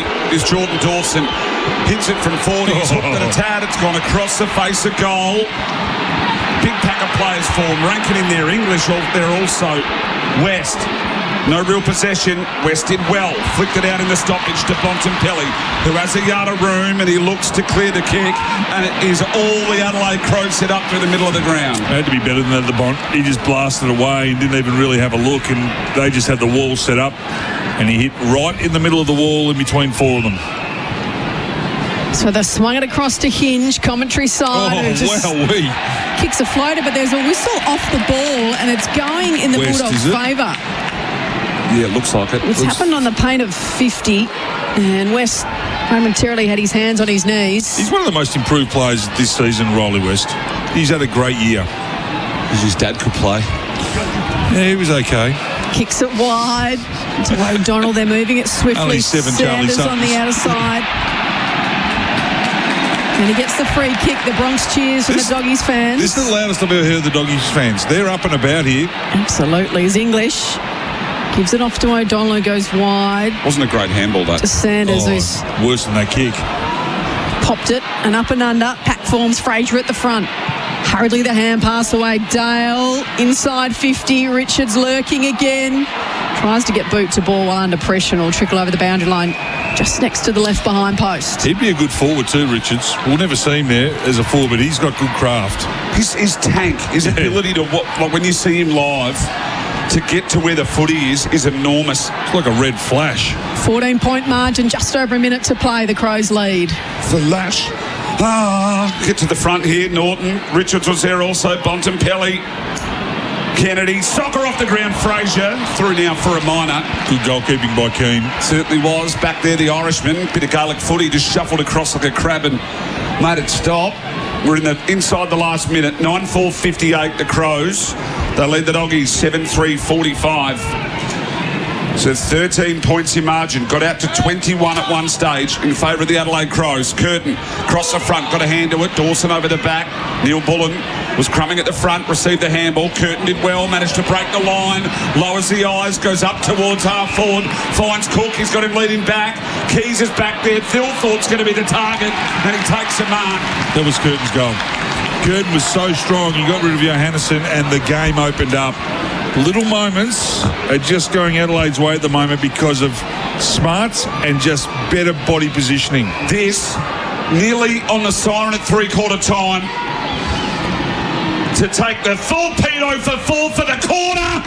Made short work of it. Oh, he's giving the crowd too. And he gave the crowd plenty. 4 for the quarter for Riley Thilthorpe. Seconds remaining till half-time.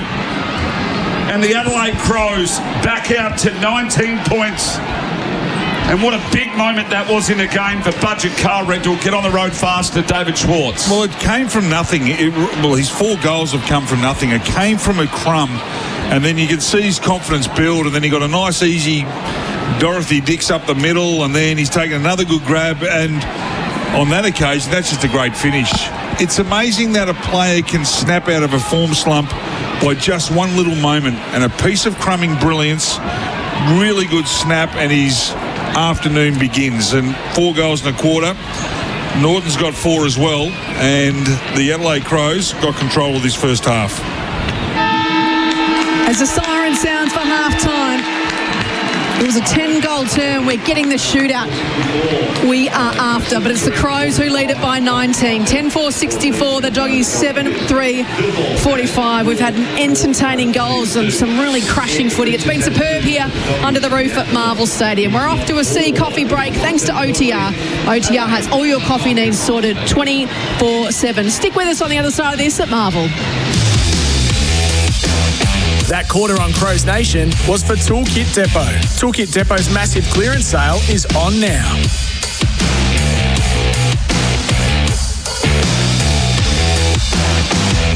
Humankind has lived through some historic phenomena. The Stone Age, the Space Age, and now peak chicken with the crispy, juicy new McWings from Macca's. Ba-da-ba-ba-ba. Available after 10:30 a.m. At Choices Flooring, we believe the best spaces aren't just designed, they're inspired by the way we truly live. Right now, create something special during the Spaces for Living Inspired by Life sale. Enjoy savings on carpet, timber, luxury vinyl, hybrid flooring, window furnishings and rugs. All stylish, durable and affordable. Visit choicesflooring.com to download the catalogue or visit your nearest Choices Flooring showroom today. Did you know that Cobram Estate Extra Virgin Olive Oil supports heart health when consuming 2 or more 15 millilitre serves per day as part of a balanced diet? Cobram Estate is made from olives grown in northern Victoria, which are harvested and first cold pressed within 4 to 6 hours to create a premium quality oil. That is why every bottle is fresh and full of flavour, making your food taste even better. Cobram Estate, premium quality, great tasting, and the most awarded Australian extra virgin olive oil. Installerine.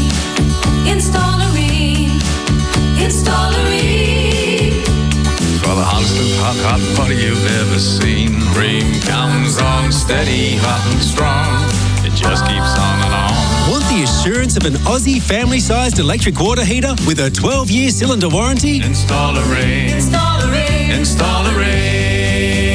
Then accept nothing less than Australia's best. G'day, Merv Hughes here. New Farm's been there for Aussie growers for 100 years. Through prosperity and heartache, drought and flame. Through the unprecedented and through innovation. New Farm's high-quality crop protection products are formulated right here in Australia because Aussie growers are tougher together through choosing Australian. New Farm understands local conditions and the importance for Aussie growers to have the right products at the right time. New Farm, Australian through and through. To learn more, visit newfarm.com.au.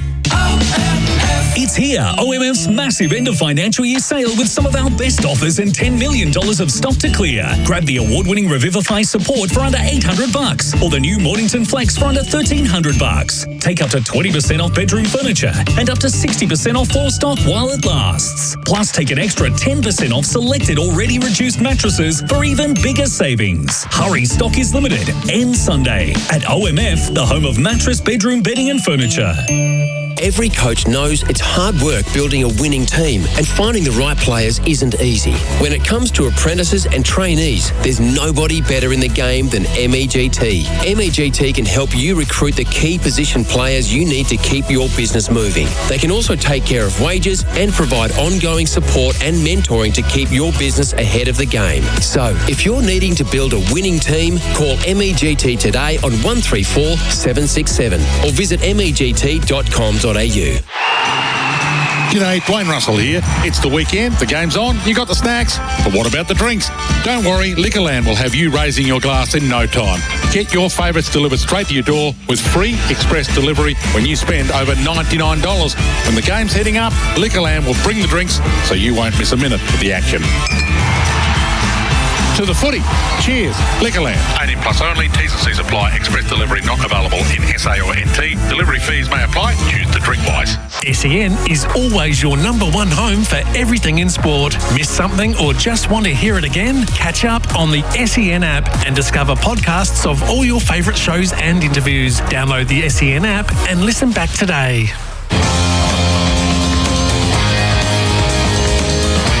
You're listening to Crows Nation for Hyundai. Find your next Hyundai at Stillwell Hyundai Nailsworth. And OTR. OTR has all your coffee needs sorted 24/7. For goal number 4, and some umpire, he hasn't moved. He has not moved. He is putting on weight as we speak. Norton has 4. Gives it off immediately to Dawson. On the left, sends it goal. Well, there's nothing in the goal square, and Dawson kicks the opening goal of the second term and extends their margin to 7 points. With a big fly, Phil Falk going to rove at the back. Dribble across the face. Oh, it's a pearler. The big man can snap. From the paint of 50, Philthorpe directly in front. They're already cheering at home. He's kicked the last 2, Philthorpe to Richards. Boot to ball. Has he got enough on it? Oh, it does. He's a star. He's a star. He's one of the great goals. Flipped out wider. Richards again. Oh, it's a jet. Wrong side for the left footer. Snap across the body. They're 2 goals you need to see. Oh, welcome back to Crows Nation for Hyundai. Find your next Hyundai at Morn Team Hyundai. Shout out to DT and the team there at Morn Team. Our experts are here for Lumo Energy. Switch to 100% Australian-owned Lumo Energy. What a highlights package put together by Griff. It wasn't hard because the first half was absolutely jam-packed full of them. This is the halftime show for Pals. Next to Roulette's Tavern, Kings Road at Parafield Airport. Miles Fitzner, Joe Watton and David Schwartz with you. 10-4-64. The Crows lead the Bulldogs 7-3-45 live in from Marvel. It's been an absolute ripper, Ops. Been one of those games where we thought it may occur, but they don't often play out that way, and this one has. It's when Adelaide have won the ball around the centre of the ground and they've gone inside 50, they look like they're going to score just about every time. We knew it was a weakness of the Dogs. We thought the pressure would come from the midfield of the Dogs to be able to stop that from happening, but it isn't. And it's the little moments, and the little moment for me that just changed the perception of the game was Riley Thilthorpe. He crumbed a pretty good contest, snapped a great goal, and his confidence went up, and he kicked another 3 straight after that. He's got 4 for the second quarter, and he's the difference in that first half at the moment. So even though the Doggies were good at times, the Adelaide Crows had all the answers. They built the wall, and it's just those little one-on-one moments that the Adelaide Crows have been better at. And as we see it right now, 19 points. It's probably justification on the scoreboard of how better Adelaide have been in the real crucial points of the game. Bontempelli and Liberatore came into the game for the jobs in that second term, but often some of the disposals under pressure. Yeah, I thought the bomb was really good. I thought what he did with Ed Richards, I thought Ed Richards was just a class above just about anyone on the ground, but they just couldn't get the ball inside 50 enough, and the stats actually would say that. Disposals 180 to 173. Their disposal efficiency for the Crows has gone up to 76. The Doggies down to 73. The hit-outs 23 to 15. So O'Brien's winning in that area. The centre clearances, they're on top 9 to 7 in favour of the Crows.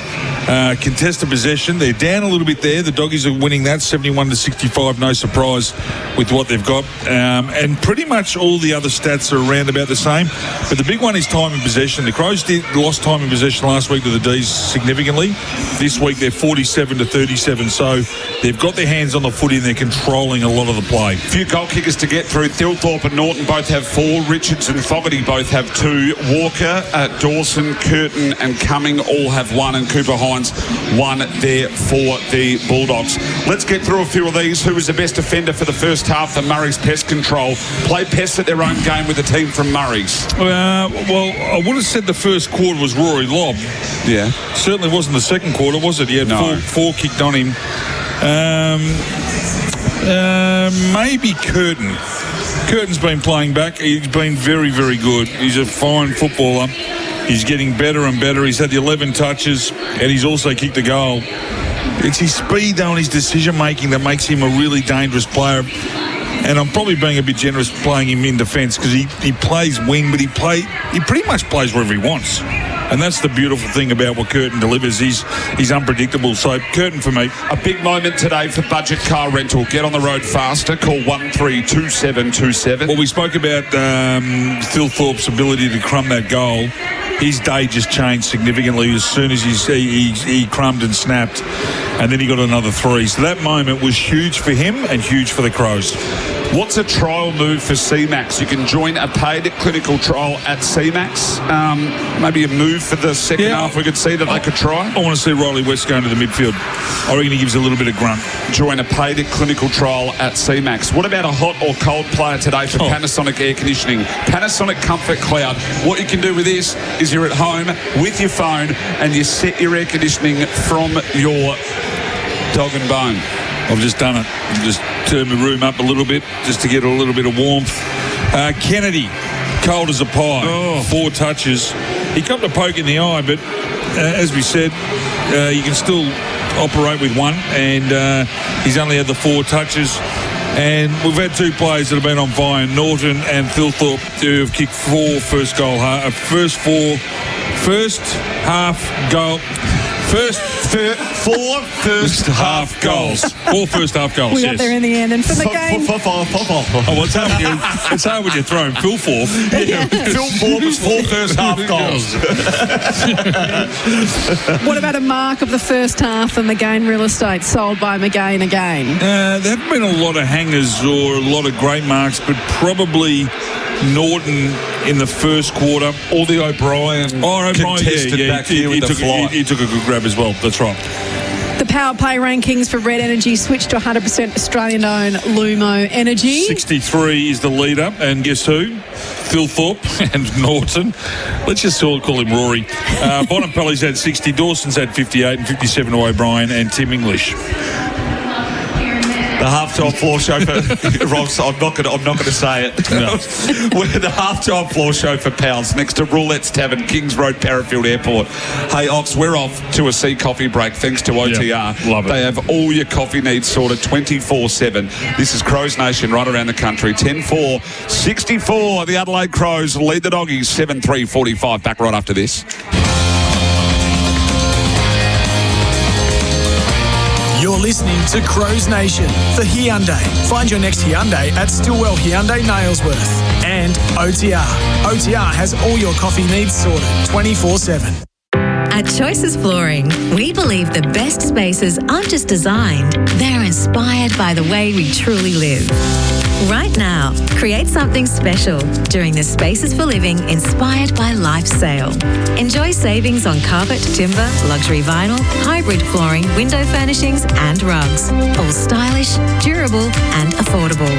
Visit choicesflooring.com to download the catalogue or visit your nearest Choices Flooring showroom today. Did you know that Cobram Estate Extra Virgin Olive Oil supports heart health when consuming 2 or more 15ml serves per day as part of a balanced diet? Cobram Estate is made from olives grown in northern Victoria, which are harvested and first cold pressed within 4 to 6 hours to create a premium quality oil. This is why every bottle is fresh and full of flavour, making your food taste even better. Cobram Estate, premium quality, great tasting, and the most awarded Australian extra virgin olive oil. Ozito brushless home and garden power tools are built to work. Tough isn't something you just claim. It's something you prove. It's about handling the hard, repetitive stuff without giving up. Testing what you're made of and what you're working with. When it comes to doing tough jobs around the home, do it yourself. Ozito brushless power tools. Do you. Only at Bunnings Warehouse. If you love a country pub, you'll love the Ultima Hotel in the heart of the Mallee. This classic country pub is located in the town of Ultima, just down the road from Swan Hill. Grab a cold beer, meet some of the friendly locals, or join in on a Sunday session with meat off the famous smoker. So come say good day to Shane and the team at the mighty Ultima Hotel in the heart of the Mallee. They're also proud supporters of the Ultima Roos, Lara Cats, Hay Lions and Tooleybuck Manangatang Football Netball Clubs, as well as the Bannockburn Cricket Club. It's another great week at 40 Winks. Right now you can get any size mattress for the price of a single. That's right. Get a queen, king or even a super king mattress for the price of a single, plus earn double Qantas points on your purchase. But be quick, the any size plus double Qantas points offer is on for a limited time only. Exclusions and T's and C's apply. So come and find a bed matched perfectly to you. Go to better sleep at 40 Winks. Serious about sleep. I've seen all sorts of sheds in my time, but if you're after a shed, you'd better get moving because the price of steel is heading up. Best Sheds is a family-owned business that have the best sheds with a 20-year manufacturer's warranty. They stand by the quality and durability of their sheds for your peace of mind. So come on, team, let's hit the sheds before we get hit by the price rise. Best Sheds, 100% Australian-owned and manufactured. Visit bestsheds.com.au. If I asked you to go outside now, grab a shovel and hack through your internet or water connection, would you do it? Of course not. It'd cost you a fortune to fix, plus being without internet or water for hours or days would drive you mad. Yet digging without searching before you dig online first is a gamble. Or worse, if you strike a gas or electricity main. Before every job, search before you dig online every time.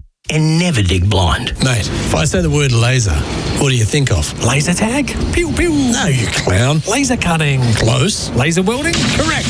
Roofing and Sheet Metal Centre can laser weld stainless steel in gauges down to 1.2 mil. Stainless steel roofing and rainwater products have a longer lifespan, are more resistant to corrosion, plus they look great. And with a lighter gauge stainless steel, you can get these benefits for less. Visit rscentre.com.au/stainless steel. You're listening to Crows Nation for Hyundai. Find your next Hyundai at Stillwell Hyundai Nailsworth. And OTR. OTR has all your coffee needs sorted 24/7.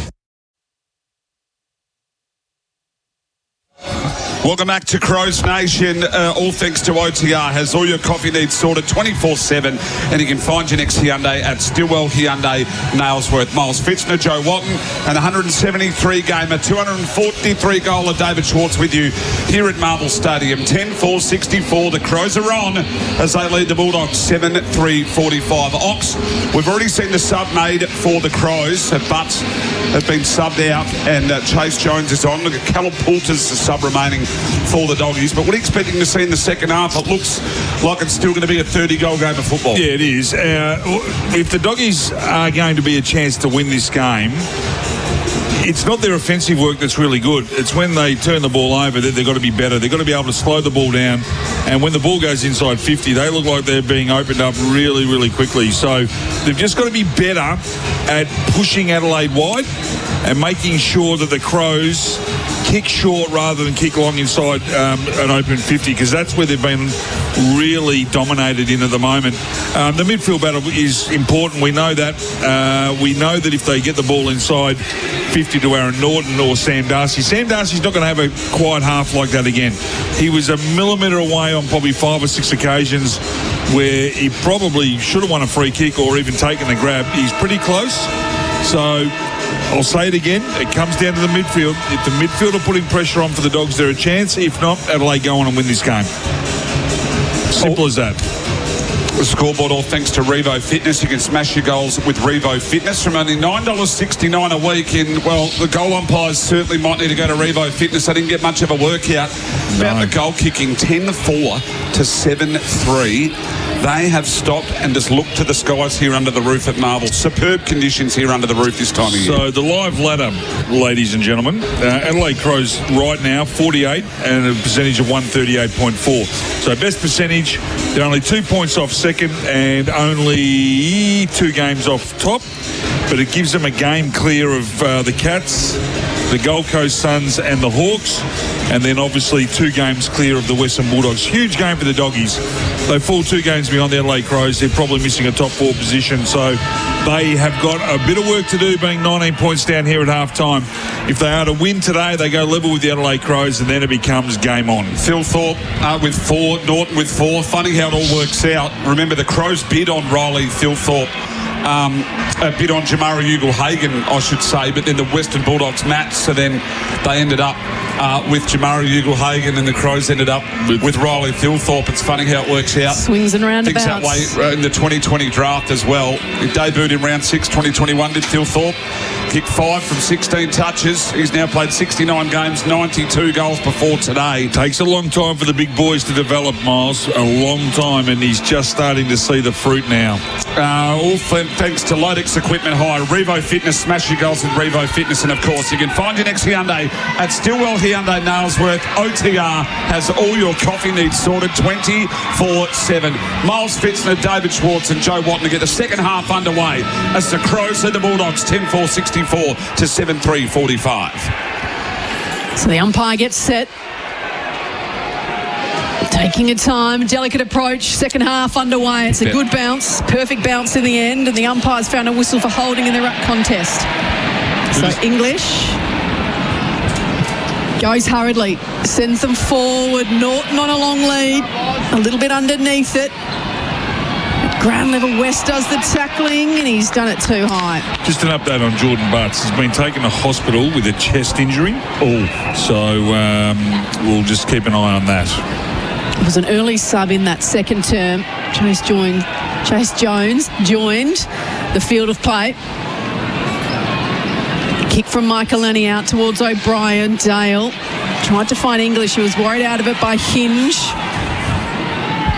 He got it away to Keys. Hurried kick by Curtin's gone out of bounds on the full. He's an interesting one too, Jones. He was a number 9 draft pick, Chase Jones. Sort of struggled for a regular spot. Debuted in 2019. So get a good crack at it here today. And a really good year for the Crows. So the kick inboard to find English was good. Hit the 45. Good pickup by the big man. It was right at his laces. Wasn't it ever? English. And he hit Bailey Dale, who just turned on a dime and then pumped it up inside 50. Darcy's going to cross to the front. Goes right over the back. Wrapped up back there. Michael Annie. They're too predictable at the moment, the Dogs. They're just going long and hoping that Darcy and Norton will be able to take the mark. They've got to lower their eyes and onto the leads. The ball up was very quick. It ended up to Richards into Bontempelli. He snaps over his shoulder to reel up and under. Sitting under a Darcy. Real finger breaker. Berry. Cross now to Curtin. Lowered the eyes. Managed to hit a target. I think it's Keys. Left back pocket here for the Adelaide Crows. Takes his measure, Keys, then up along the wing. Philthorpe has it punched away. Dale to Bontempelli to Richards, who kicked 2 superb goals in that second term. O'Brien underneath does well. Just another poor kick in. That was Richards on that occasion. It's okay to put it up for Darcy, but when they got the loose back in O'Brien, you're just playing into the hands. So lower the eyes and hit the lead on the leading player coming up. It's been stolen by Johannesson on the way out. Bontempelli. Kick this. Oh, of course, it's exactly where Dawson kicked his from just before. Philthorpe's onto it too, just trying to make sure he can't run around onto that left. And Wheeler goes to the hot spot, and O'Brien again standing in the way. I'm going to say it because nobody else will. He has been dead set horrible by foot tonight. He's Marcus Bontempelli. You can't call him the greatest player in the game, and he slaughtered the football like that. Yeah, it wasn't a good kick. That was a very poor decision. He's had a few of them. But just have a shot from 50, kid. I don't have to tell you how to play the game, Marcus, but have a shot. Philthorpe. It's Tex on the outer wing, who brings it inboard to Jones, who's got a runner wide. Hand pass to Cumming. Looks forward. The early jump from Dawson. He was playing for the free kick and he got it. I'll have a look at this. The push in the back. And you know why it was Bramble called? behind. Because Bramble didn't get a finger on it. So he took him out of the contest and didn't touch it. And didn't need to. It was over his head. So Beveridge has got issues here because there's too many loose players for the Adelaide Crows. So Bramble, perhaps worried about the marking prowess of Dawson. Infringed. He's crept around a bit too, Dawson. Very clever. Hasn't he ever? Better than a 45. Looking for his second, Jordan Dawson. And splits the middle. Trouble for the Dogs at the moment. They are getting absolutely murdered on turnover. And the Crows are just working harder. A lot of the Bulldogs players aren't pushing back nearly hard enough. And it's their mistakes at the moment that are allowing Adelaide to have so much free ball inside 50. Poor kicks going inside. They pushed 3 or 4 times, but when you just lob it on the heads of your forwards, you're hiding to nothing. Margin out to 25. It's looked like the Western Bulldogs forward line is full and flooded, and the Adelaide Crows forward line is vacant and open. And that's how it comes in. And that's how the Adelaide Crows midfielders are working really hard. Even when the ball's coming in by Richards and Bontempelli, it's under pressure. 25 points of margin, so game high. 25 points. Horrible bounce, should be recalled again. Get rid of it. You guys, it shouldn't be part of your game. No one cares. Just the first bet. Well, we can't get rid of it because it's in the charter. Oh, just get rid of it. It's part of the rules. They train for it. Train on decision making, not bouncing the bloody thing. Bontempelli through the middle. Handball to a little bit of room. Richards, they're linking up now. Once again, Bonds inside 50. The target there was Norton. Good fist come across from Keane. It goes through for a minor score. So another poor kick by Richards. It's okay to go there, but not when it's so congested. They've got to kick off the line and they've got to kick short. 11-4-70. The Crows lead the Bulldogs 7-4-46 thanks to Revo Fitness. Smash your goals with Revo Fitness from only $9.69 a week. Hinge goes long to the outer side. Nice little bit of body work by Sanders to take the mark for the Dogs. So they can reload and go back inside 50. Can they find a target this time? This time the run of Darcy. Again over the top, Vandermeer emerges with it, gets it back to Darcy. Hurried hand pass and they've turned it over, although Saligo's gone to ground. He's under pressure, Darcy swoops, just chips it over the top as he snuck it in, not quite. It's just gone the wrong side of the right goalpost. Well, you had to get the height on the kick, and as a result, he just faded across, didn't it? Just too big. It's like a giraffe trying to get one over the top of a goal. They might get another chance here, though. Norton was shooting for 5 and was running in on a 45-degree angle to the goal, 10 metres out, and somehow he's kicked it. He shanked it across the face. That'll get replayed everywhere all week, and all he had to do was sell a bit of candy, and he would have just walked into an open goal. It doesn't get any more open than that. That's almost point blank. So from the boundary throwing, he's missed the whole lot. The Crows are looking to clear. They come out the centre wing. This is huge. On his bike, Davidson. It's a 2-on-2. It's Rankin and Jones v. Bramble and Davidson. Rankin keeping the ball in front of him. He's going to pay a hold. He milked it well. Rankin then finds Fogarty. There's a one-on-one deeper. It's Long v. Thilthorpe. Fogarty feigned inside. Wheels around on his left. Keys is at the back. He holds it one off and takes the mark. Oh, big contested grab. He's a strong boy, Keys. Too strong. He just was too good for Sanders on that occasion. And a missed opportunity up one end by Aaron Norton, who was 8 metres out. On his left foot, the right, his good foot, and missed everything. He was 12 metres out. Yeah, and missed the line. Dead set howler. It nearly came off his other leg trying to kick with the left. But this man has been superb for the Crows this year. Runs in. Geez, the umpire went a long way. That's another one he wants back. That is the worst run-up I've seen Keys have a goal. That was horrible. In his career. That was awful. He's hooked that through for a minor, 11-5-71 to 7-5-47. All thanks to Revo Fitness. Smash your goals to Revo Fitness margin. He looked like Nigel Smart walking on fire then. Whipped his through. The way he came in. He came off just about as well as that went down. Liberatore. They got the loose. English is out. English is out. O'Donnell's seen him now too. So he'll take the mark out on the outer wing. Where to from here? He's got Sanders screaming for it. Brings it inboard to find Bontempelli. It's this kick here, isn't it? Yep, go. Lower the eyes. He's Or loaded go up long. again. Darcy's going to have to beat free, and he does. Well, and the reason that works, because it was a lowish kick by Bonampelli, not a skimmer, but also not a floater. Just to put it out in front of a bloke who's 7 foot, and your chances are he's going to get a free kick or he's going to take the grab. And he was able to have a little run up into that too, without congestion in front. One thing I love about this bloke, and they talk about how good he is, but it's just his work rate. He gets belted, he gets up, he gets going again, he keeps presenting, and eventually if you keep presenting at 7 foot, you're not going to get stopped. So shooting for his first this afternoon, Sam Darcy. The flags go up behind the goals. He's got his first, and the Doggies have their eighth. 8-5-53 now, plays 11-5-71, a goal apiece in this third term. That's a huge miss by Keys. He was 20 out directly in front. They kicked out their 5 goals in front, and now all of a sudden, we're back to 18. Small margins, big moments.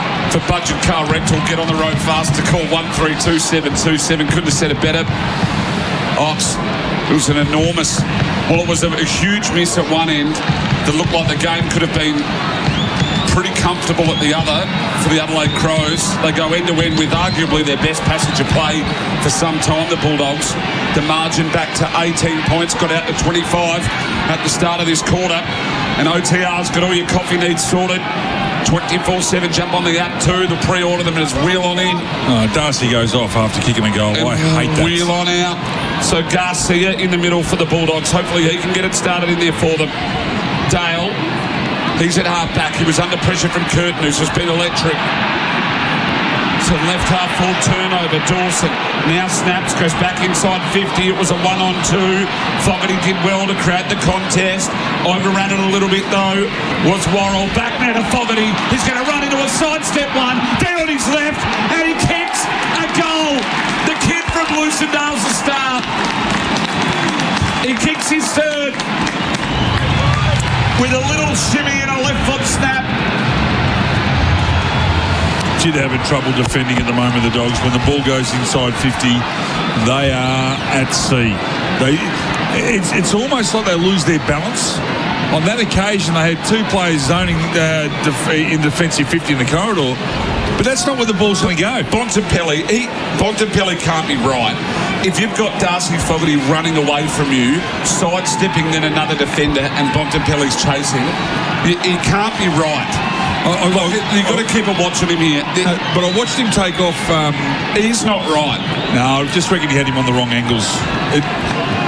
Look, Darcy Fogarty burning someone off and then snapping inside 50 made him look slow. Well, mate, it looked like Mark Rasciuto.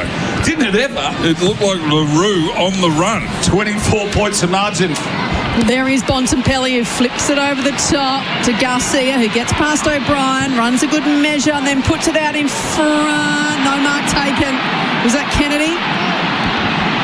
Hasn't been his afternoon, but West emerges with the footy.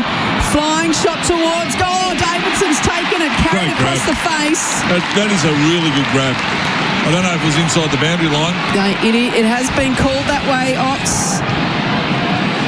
Now, I've seen him miss a couple of these. Just got to think your way through. Actually, take 2 steps closer and then just take 3 steps out and away you go.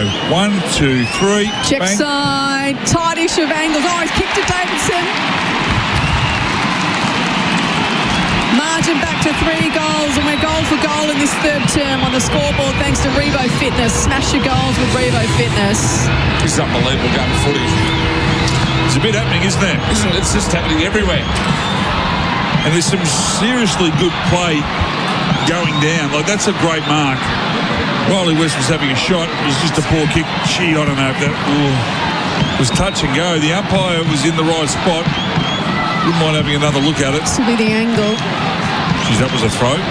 Riley West got it. All right, so... No, you can't see from that angle. Oh, no, he was inside. He was inside. The foot was still in there, so... Contender for mark of the day for McGain Real Estate. Sold by McGain again with McGain Real Estate. Sort of falling back. Pouring out of bounds on the full of the day for McGain Real Estate. Pretty tight. I'm sure there's some in Adelaide at the moment watching the football. that thought so. Back in the middle of the ground, Thilthorpe was in the ruck there with English, and he managed to get the clearance. English in his back on Dolan. Free kick not paid. Crowd are going berserk here. Should have been another one there for holding the footy. Yeah, that's a good tackle. He might have hurt his shoulder here on Worrell. Yeah, he got absolutely flogged. Oh, free kick. Right down the ground. Norton. And this is against Keane, who's got a bit hot under the collar. We might see this on a replay on the big screen, but it's a downfield, 30 metres out, slight angle for Norton. This is almost a gift here for the Doggies to get back-to-back goals. No, it's not. Yeah, he's already had that He gift. just missed one from there, running into an open goal and missed a lot. He might be better on the set shot than running in. He's kicked a 4-1, but no, his set shot kicking's been good. It should be 5-1. Bit of AC action there for Peatling. We'll keep an eye on him. Norton hit it, gets 5. They let Keane know. Back-to-back goals for the Bulldogs, and more importantly, the margin back to 2 goals in the game. It blew out to 25 points at the start of this quarter, but a 12-point margin at Marvel, and this game is not done, Ox. Just watching Riley West take on Thilthorpe. I would just stick to your own weight class. Just young Riley. Want to keep an eye on, I think that's Peatling's shoulder too after that tackle. So the 2 Rileys, not Rory and Riley, the 2 Rileys just wrestling. I just had a look at this Peatling one. It was just a good tackle by the Bond. It's almost a chicken wing. Yeah, the old-fashioned chicken wing. Little one, no problem there. No. 12-5-77 to 10-5-65. Revo Fitness, smash your goals. We'll get some stats. Bonampelli up to 17 for Lodex Equipment Hire, but he's torched the footy on a few occasions, and it's all for OTR. That's your coffee sorted 24/7. Darcy and Thilthorpe in the middle. Darcy with the tap down. Dawson, little toe poke, but it's going to work out for the Dogs only momentarily. Saligo. Little hand pass off Curtin, still with work to do against Bailey Williams, and the boundary line beats them both. I can't wait to hear the crowd figures. The Doggies fans have been electric. I reckon 38,000. Yep, yeah, they'll be close to 40. Yeah, it's a really good crowd. Could even be a fraction. What does it hold? 52? Saw a lot of South Australian number plates coming in. One of them was mine, Ox. Yep, I've got you all covered. That little Hyundai Getz. Haven't changed it yet. With the blinkers. You've got the eyelashes on the front lights. It's a ripper. Vandermeer with a hurried kick inside forward 50, but the Crows able to repel, and the kick comes out to Thilthorpe. See the red nose on the front grill too. Don't get rid of that, Bulls. Just the Adelaide Crows are running, and this is the turnover game that they like. Neil Bullen will send them inside 50. Having to turn around and try and find it was Taylor. Geez, Tex was good there. He's 1 on 3 and he took the ball out. In fact, that wasn't Taylor. Tex. It was Taylor. Yeah. Zach Taylor. Yeah, on your Zachy boy. 1 on 3. It forces stoppage. He looks 11, Zach Taylor. He does. He's a young-looking young man. He gets asked for ID everywhere he goes. I can assure you, Darcy, Thilthorpe go at it. Fraser in there. Saligo trying to get a clearing kick away. Darcy then just punched it straight back to Curtin, who fumbled probably when he shouldn't have. Dawson. Handball back, they've retreated. It goes to Laird. Puts a kick up to the hot spot. Thilthorpe went double-handed. Couldn't take it. Taylor on hands and knees. Try to spin around. In and under Garcia for the Bulldogs. Walker. Darcy. Bailey Williams now for the Doggies. Gets a clearing kick and he looks long up centre wing with Norton and Keane. We're in a wrestle and the free kick is going to go to Keane. How they pick one out there. Plays on straight away. Goes to Michael Only. Looks long down deep to the goal square. Thilthorpe! Too big. Too strong. Paul, we said at the start of the game that the big boys were going to go at it, and aren't they ever? We've seen 5 at one end from Norton. We're about to see 5 at the other end from Thilthorpe. Rory. Riley. He caught that in his beard. It was just a grab. It was a cracking grab. 5 straight for one of the heads of the 3-headed cobra or whatever they call it. Margin back to 18. What a game of footy. We love it when tall forwards are kicking bags, but it was just a 2-on-2. It was Thilthorpe and his opponent, Fogarty and his opponent, both locked up in the wrestle. Kick favoured Thilthorpe a tad. Big contested mark, 13-5-83. The Crows lead the Dogs 10-5, 65, 18 minutes gone, third quarter. Well, what it was Fogarty's ability to keep Rory Lobb out of it, and then Darcy was just late to the party. And the difference was that Thilthorpe could move Darcy because of his strength. And what that is, that's an extra 2 years in the system. That's all that is.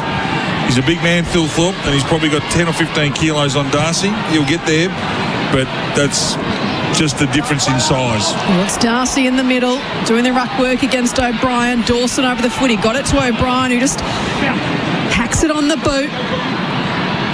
Williams fighting for it under pressure. Got it to Johannesson, who flips it a little wider to Bramble. Sends it up towards half forward West. Got a legal shove in the marking contest. How can you can't play one at one end and not the other? Michael this is dangerous. Got it to Dawson. Oh, Norton, who's given away the free kick against Butts for the front-on contact. They're going to go wild here. But, I think rightly so too. This is a really good contest, though, between Keane and Norton now. There's no love lost. Yeah, it's getting spicy, isn't it? Very. Keane went to Dawson, who looks out towards the outer side, waiting for it. Is Taylor. He's taken the mark. Rankin has his lead acknowledged and turns hurriedly to send them inside 50, although Walker will take it at 52. He can kick that. Turns off a step, loads up. Has it got the carry? Not quite, and on the goal line it's punched through. So the margin now at 19, where it was at half-time after the Crows led by 7 at the first change. Yeah, I reckon they need to get another 1 or 2 goals, the Doggies, to give themselves good belief. 50. If the Adelaide Crows can extend this to 30 points, I think that'll see the Doggies out. Big moments coming for budget car rental, and our expert for Lumo Energy, 100% Australian owned, is David Schwartz. From half-back, Johannesson trying to lower the ice on Liberatore. Dangerous kick. Berry did well. Ball's turned over. Oh, there was a big clash there between Lobb and I think it was Cork. It might have been a clash of heads. We're going to see that more. They'll wait for this on the replay. They were like 2 rams in the paddock running at each other. They were. And he's sore. Yeah, like looks a bit worse for wear. He'll probably come off. I think they probably might have to have a look at Lobb too. He's in trouble. He'll be off. Yeah, they don't have a sub left. And they have used the sub, so they may be a man down the Crows. Oh, that's a big head back. That's massive between Lobb and Cook. And look, the head, that's huge. And you described it perfectly. It was like 2 rams going head-to-head. It is 2 rams having a fight in the paddock, that. Well, can I just say, Lobb will have to come off after that. Well, Rory Lobb has got the hardest head in the business. Well, it's twice the size of poor old Cook's. Have a look. It's a big lobster pill. Oh, no, Cook's wobbly. Yeah, that'll be his day done. He's done. He's cooked. He's saying, where am I going? They're saying, mate, you're going straight down the chute. So Peatling comes on. O'Brien tried to tap out to Rankin into a bit of space. Garcia did well, but there's one replay or a big moment of the day for budget car rental. That's a massive hit. So the doctors on the Doggies bench looking at the screens too. Imagine looking at the replay. They'll have to bring Lobb off. He's still rubbing his head to see if there's any clarity. He had no ill effects. No, they have to. He got straight up. Yeah, but any head clash like that, they monitor now on the thing and they'll bring you off. No, but doesn't a head clash? It doesn't. You've got to show a symptom, don't you? I don't know if you do anymore. I don't know if you do anymore. I agree with you. He did pop straight back up. He got straight up. I'd be very surprised if they didn't, because the thing is it looks bad now. If he shows a symptom in 5 minutes, it's then negligent for the fact they didn't bring him off earlier. Boundary throw it in front of the interchange. Garcia tried to handle to Liberatore, found Fraser. You know, there's one player that I still can't seem to find anywhere on the ground, and that is Kennedy. He is dead set missing today. Turnover. Out of bounds on the full at Went. Berry's now at the interchange. We've gone 22 minutes. They're working overtime on the Dogs bench. Berry up towards the paint of 50. Big fly across the front from Dawson. Mark not paid. Went and crumbed his own work. Snap across the body. Probably not a great kick. Go through for a minor. So the margin now to 20 points here, Joe. And as part of all that, Poulter has got his top off, ready to come on. So they've made an alternate sub without checking Rory Lobb. Trying to see who it is at the back of the bench there. I don't think they have to show. No, well, they're not going to. Because he showed no effects. It was just a monster clash. Well, he's just got a head made of granite. Look, and Cook, he's made of Tupperware. Like he did not know where he was. Unfortunately for the young boy. So margin at 20 points. The Crows lead. There's still 5 and a bit to play as Darcy didn't quite do enough. Vandermeer's kicked a rolling goal from the pocket. Unbelievable. Sorry, Vandermeer, I'm going to take it off you. It was Dolan. Hemmed in near the boundary line. Sensational kick. Jeez. Hasn't this game got some ebbs and flows? Talk about a kid that looks young. Little Joshy Dolan in his 11th game has kicked his second. Still rides a school bus career. Well, I think he does. Just great crumbing. He's just snapped. He's just got the best bounce ever. Hang on, they've all claimed that it's hit the post. So it may be back. Well, this is a good angle for it. How do you... Oh, there's a spike on edge. Let's have a look at the spike. There is a spike. I'll take it back. Sorry, Dolan. Sorry, Richie. There is a spike. So first of all, side of the post. First of all, I put the goal down for Vandermeer, rubbed it out. Then I put it in for Dolan. Now I've rubbed it out. Looks like my 4-year-old writing pad. Geez, that would have been a big goal. Wouldn't it ever? I've got to cross it all out in all my books now. It's bloody annoying, let me tell you. Plus 20 points in favour of the Crows. We've gone 24 and a half. I found Kennedy. There he is. He's on the bench. And should stay there. Jones. Hit Neil Bullen. Oh, we couldn't hold the mark. So we'll find out who the sub has been made on, but we did see Poulter take I'll tell you right now. The jumper off. Try and have a look, but I reckon you could almost say that Cook's day is done. Over the back of the stoppage, Davidson from centre wing. The boundary throw in, Poulter, he's up at centre half forward, trying to do well. Miller has sat under it, the hospital footy, and showed a bit of courage. He kicked straight out to space. Saligo managed to try and fend off. Liberatore did superbly. Back a little further, Michael Annie lowered the eyes. Walker, good chest mark. Hines has been subbed out. Beams means Hines, and it means he gets subbed. He must have injured himself, Hines. He kicked a goal earlier, didn't he? He did. The last one of the second quarter for the Doggies. Up inside 50 they go, getting there Jones. He's been taken on by Davidson. Ducked his head. He got away with this because he just went straight to his knees. Now this is just a fraction beyond him. Umpire's going to bring him around again. Surely not from here. He's going to have to try and hit a target. Just lowers and angles the ball in. Getting to the front lob. Oh, he's had his pocket picked by Peatling. Flicked over there. Rankin went one way or the other. Keezer with a left foot snap. Back in and under. Lob to Richards. Managed to turn and burn on his left foot. Nutmeg Chase Jones. Spilled out the back now to Dawson. He just chipped a little dinky kick up inside 50. And then Keys turned on a dime. They're going to go score review. That's a goal, I reckon. Oh, has he kicked it or not? And you want to talk about big moments in the match? No, this could be it. This is 25 points or just over 3 goals. Almost on a 3/4 time siren. Yeah, touched. So, umpire said it was touched. Good umpiring. That's why the rule was brought in. Good work, Rory Lobb. I reckon he probably could have called that one. Now that's a good camera angle. Since he's touched it. Oh, look at that. About 1.5 metres inside of the white line. You can almost see the... So that's a zoom in like we've never seen before. See the wedding ring on his finger. I still think that there's got to be some sort of commercial aspect to it. Oh, of course there does. You don't need to worry about reviewing that. There's too many of those, isn't there? 20 points the margin. Not for crypto. There's not. They're not with us. Budget car rental. Richards gives it to Williams. Was looking for Darcy, who had to track back for it. The spoil only went as far as Dale, who tries to feed it back towards Fraser in the middle. Liberatore there for support. Great kick. Finds He's your Kennedy. man. He's your man. Do something. Well, don't go on the left. Oh. He does. He chips it inside. It's going to work out okay for Poulter, who's been subbed into the game for Hines. It was a great kick. So you just come off the playing in the band. The long hair goes for English, who has it slapped away. So the Crows made their sub in the second term after Butts went off with a chest injury. Jones came on, and now they have Cook, who we imagine won't return. He won't be coming back on. He hasn't even After come a back head to knock. he hasn't even come back to the bench yet. And So they're a man down, the Crows. he's going to have a headache. English down in front. Peatling tries to clear it. A hand pass. McElhaney couldn't run onto it. Dale to Williams to Richards under pressure. Did well against two to get the hand pass away, but Davidson all at sea.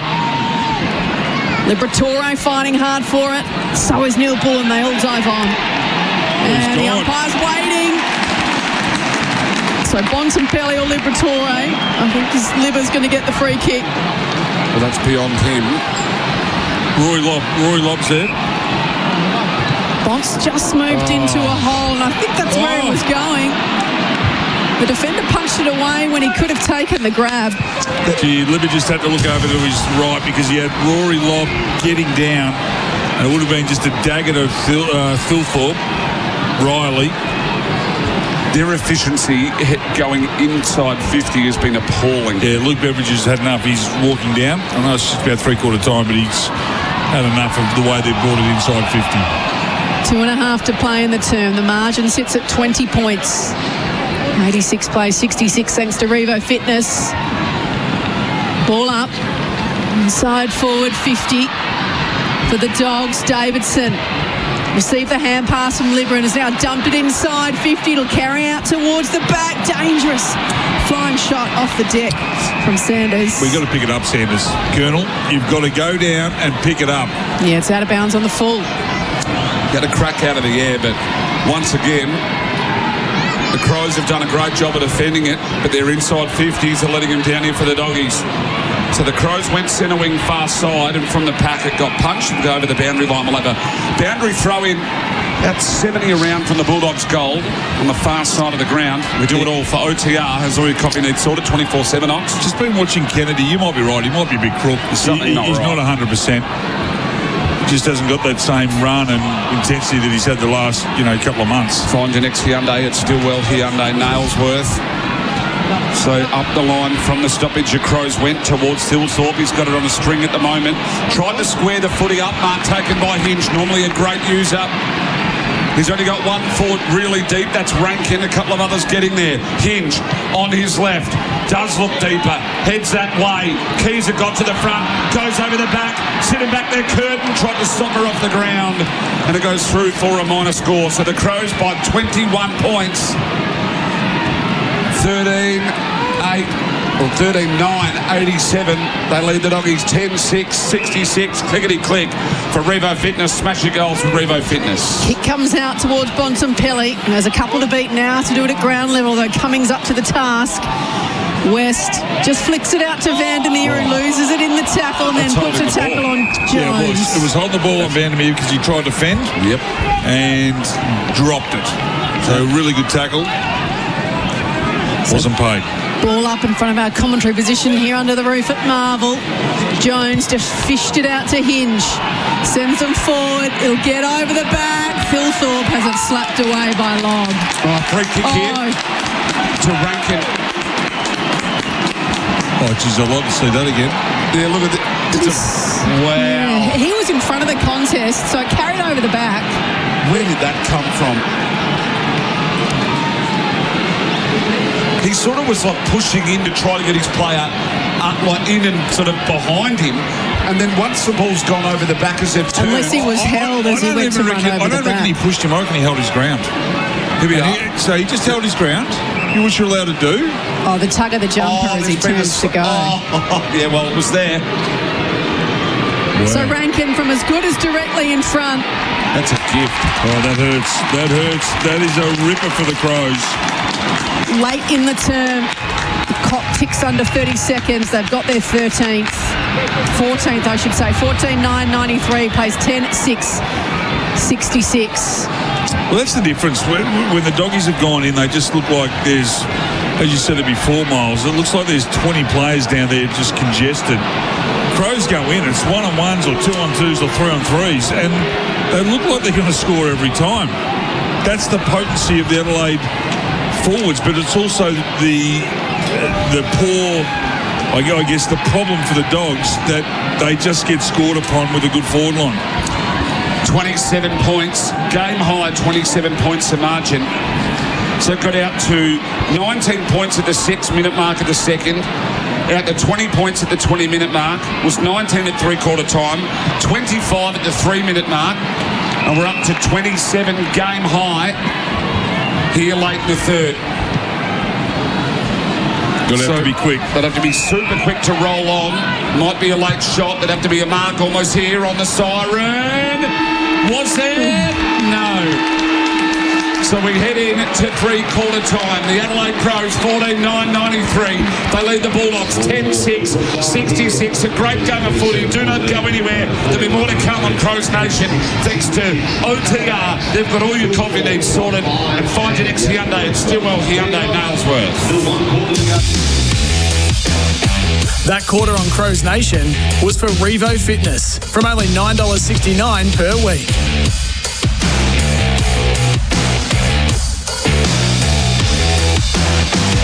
In footy, you've got one guarantee each week. It's not the win or loss. It's not the coach's spray. And it's not the cry of... It's the 4 and 20 pie. That classic taste of 100% Australian meat in delicious gravy wrapped in golden pastry. Like coming back to win from 10 goals down. Nothing beats the aroma and taste of a 4 and 20 pie. There's a win in every bite. 4 and 20, Australia's original fan food. Super Bowl 60 is in San Francisco in February 2026, and your once-in-a-lifetime Super Bowl experience awaits thanks to Ballpark. Access to events, parties, hotels, and game day tickets. Book your tailored package. Email superbowl@ballparktravel.com.au. Mate, if I say the word laser, what do you think of? Laser tag? Pew, pew. No, you clown. Laser cutting? Close. Laser welding? Correct. Roofing and Sheet Metal Centre can laser weld stainless steel in gauges down to 1.2 mil. Stainless steel roofing and rainwater products have a longer lifespan, are more resistant to corrosion, plus they look great. And with a lighter gauge stainless steel, you can get these benefits for less. Visit rscentre.com.au/stainless steel. Life can be a ball at Toka. Welcome to Club Toka Mall, Australia's premier Murray River golfing destination. With 2 top 40 golf courses, award-winning food, funky players lounge, TAB and weekly live music. There's something for everyone. Their golf package team can help organise your next golfing holiday or day trip to the village of Toka Mall and drop in for a relaxing stop. You're welcome at Club Toka Mall. Find them at clubtokamall.com.au or on Facebook. What are you really gambling with? At Choices Flooring, we believe the best spaces aren't just designed, they're inspired by the way we truly live. Right now, create something special during the Spaces for Living Inspired by Life sale. Enjoy savings on carpet, timber, luxury vinyl, hybrid flooring, window furnishings and rugs. All stylish, durable and affordable. Visit choicesflooring.com to download the catalogue or visit your nearest Choices Flooring showroom today. Installary. For the hottest of hot body you've ever seen. Ream comes on steady, hot and strong. It just keeps on and on. Ream's been proudly manufacturing here in Australia for over 80 years. Installary. So ask your plumber for Ream, Australia's #1. To mates who've seen each other cry, heard each other snore, who've dragged each other out of joints with sticky carpeted floors, give a bud a spud and raise it high in the air. For the love of mates and a beer, made to bloody share. Order now for you and your bud. Go to spudweiser.com.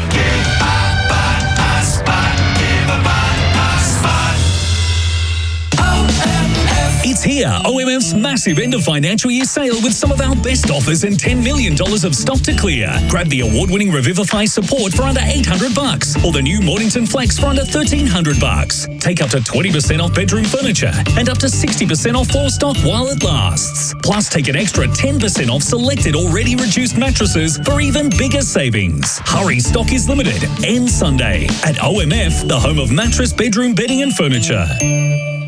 SEN is your number one home for everything in sport. But if you're looking for more expert analysis, subscribe to SEN YouTube and catch all the latest videos from your favourite SEN shows. Visit youtube.com, search SEN and subscribe today. You're listening to Crows Nation for Hyundai. Find your next Hyundai at Stillwell Hyundai Nailsworth. And OTR. OTR has all your coffee needs sorted 24/7. There's on a 45, looking for his second, Jordan Dawson.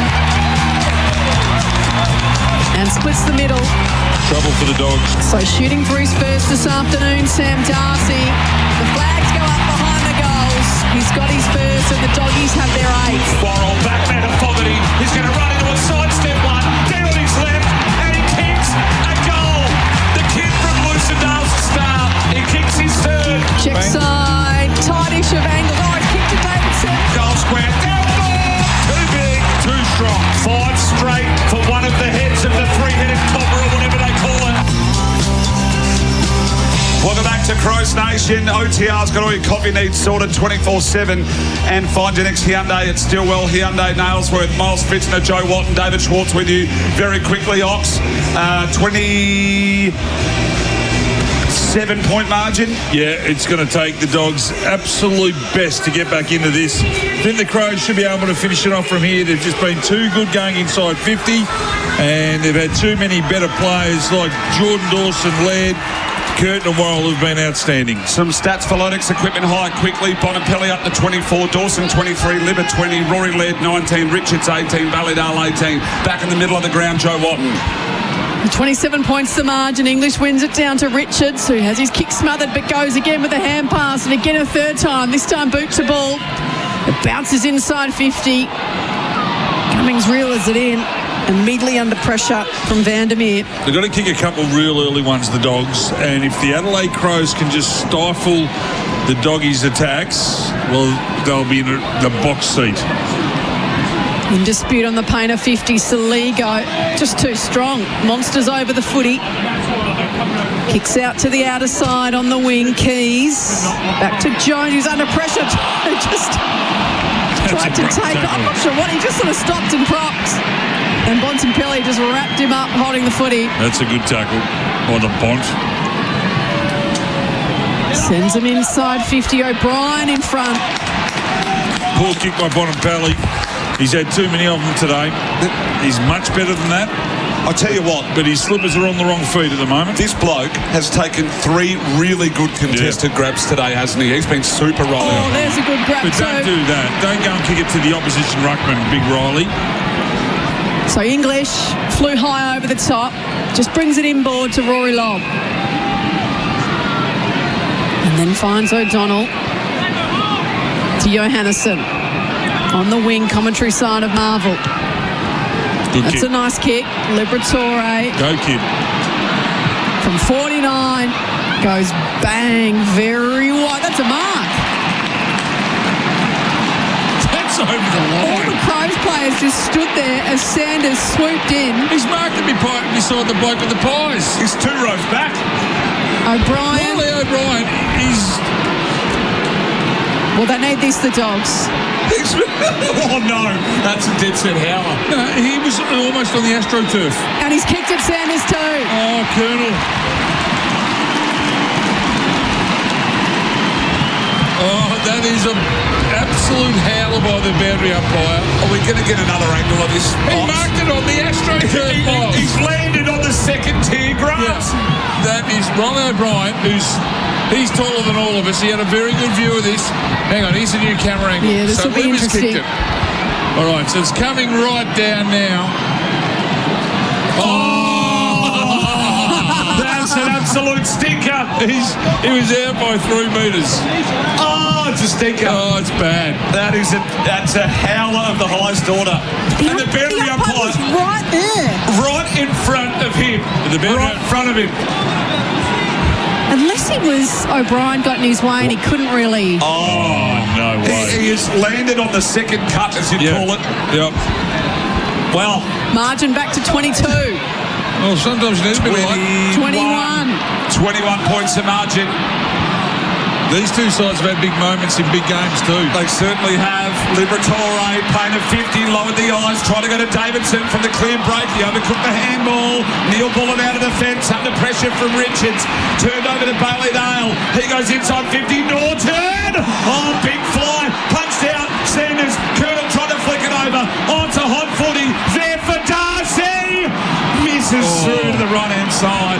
So Rory Lobb, oh no, that was... no, it wasn't. They are peppering here, the Dogs. 11-7, 73, 14-9, 93. 20 points of margin, 3.5 gone for Revo Fitness.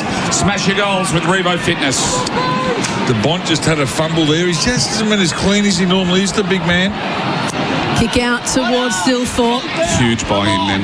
Curtin just received the little tap down. Saligo along the wing. He won't get beaten here, Bailey Dale, one-on-one. And he doesn't. Taylor wasn't quite up to the task. The kick a little awry.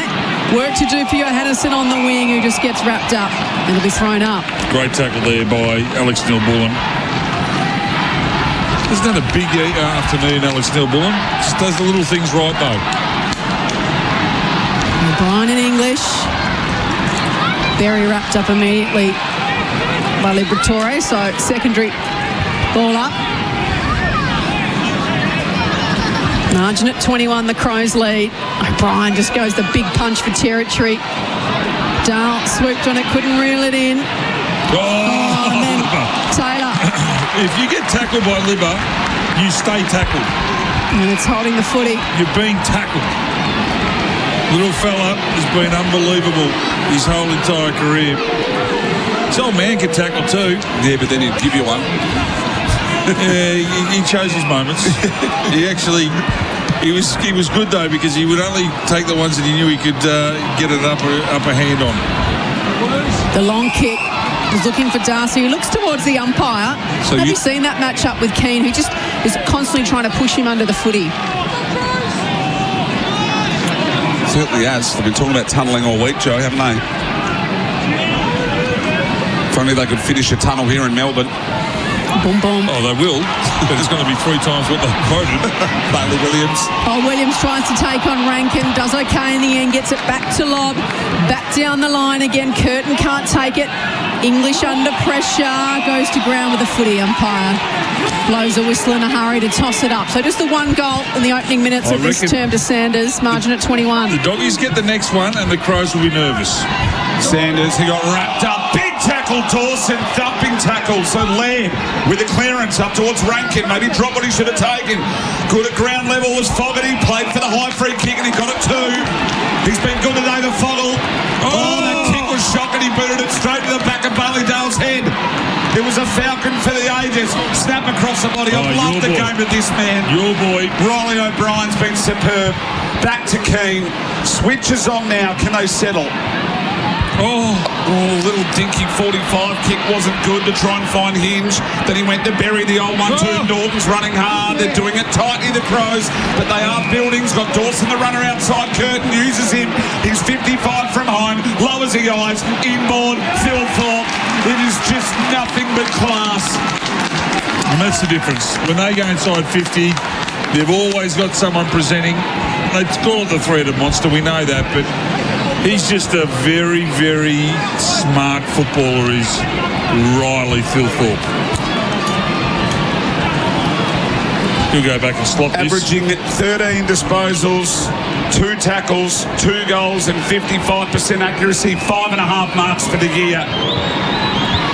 Thilthorpe for 6 and to put a nail in the start of the Bulldogs' coffin. Again, the umpire barely moved. He got from half back to half forward ups. He got challenged this week, Riley Thilthorpe, because he'd had a pretty slow month. He got kept goalless last week to Stephen May, and he was challenged. And hasn't he responded? Kick 6. You kick half a dozen and could finish with 7 or 8, and you've had one hell of an afternoon. Helps when you get them literally on a platter with them all wrapped up with a nice big bow on it like that from Jordan Dawson. 15,999. Plays 11,773. All thanks to OTR, Stillwell, Hyundai, Nailsworth and Revo Fitness from $9.69 a week. Tim English was just a bit slow getting down to the corridor then. Couldn't zone off and become a problem. Margin at 26. Oh, from the middle. Coming away with it is Peatling. He's got that left shoulder now strapped. Johannesson leads in the race to the footy though. Just has to throw it back over the shoulder towards Dale, who couldn't reel it in. Curtin.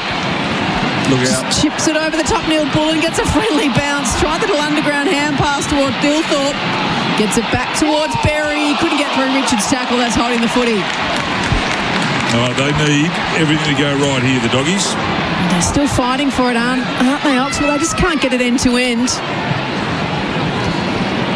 He goes wide, out of side towards English. Bonampelli's free. Inboard has Bonampelli. He's got a bit of grass in front of him too, so he takes a bounce. The hand pass goes out wide. Davidson under pressure from Jones is holding the footy.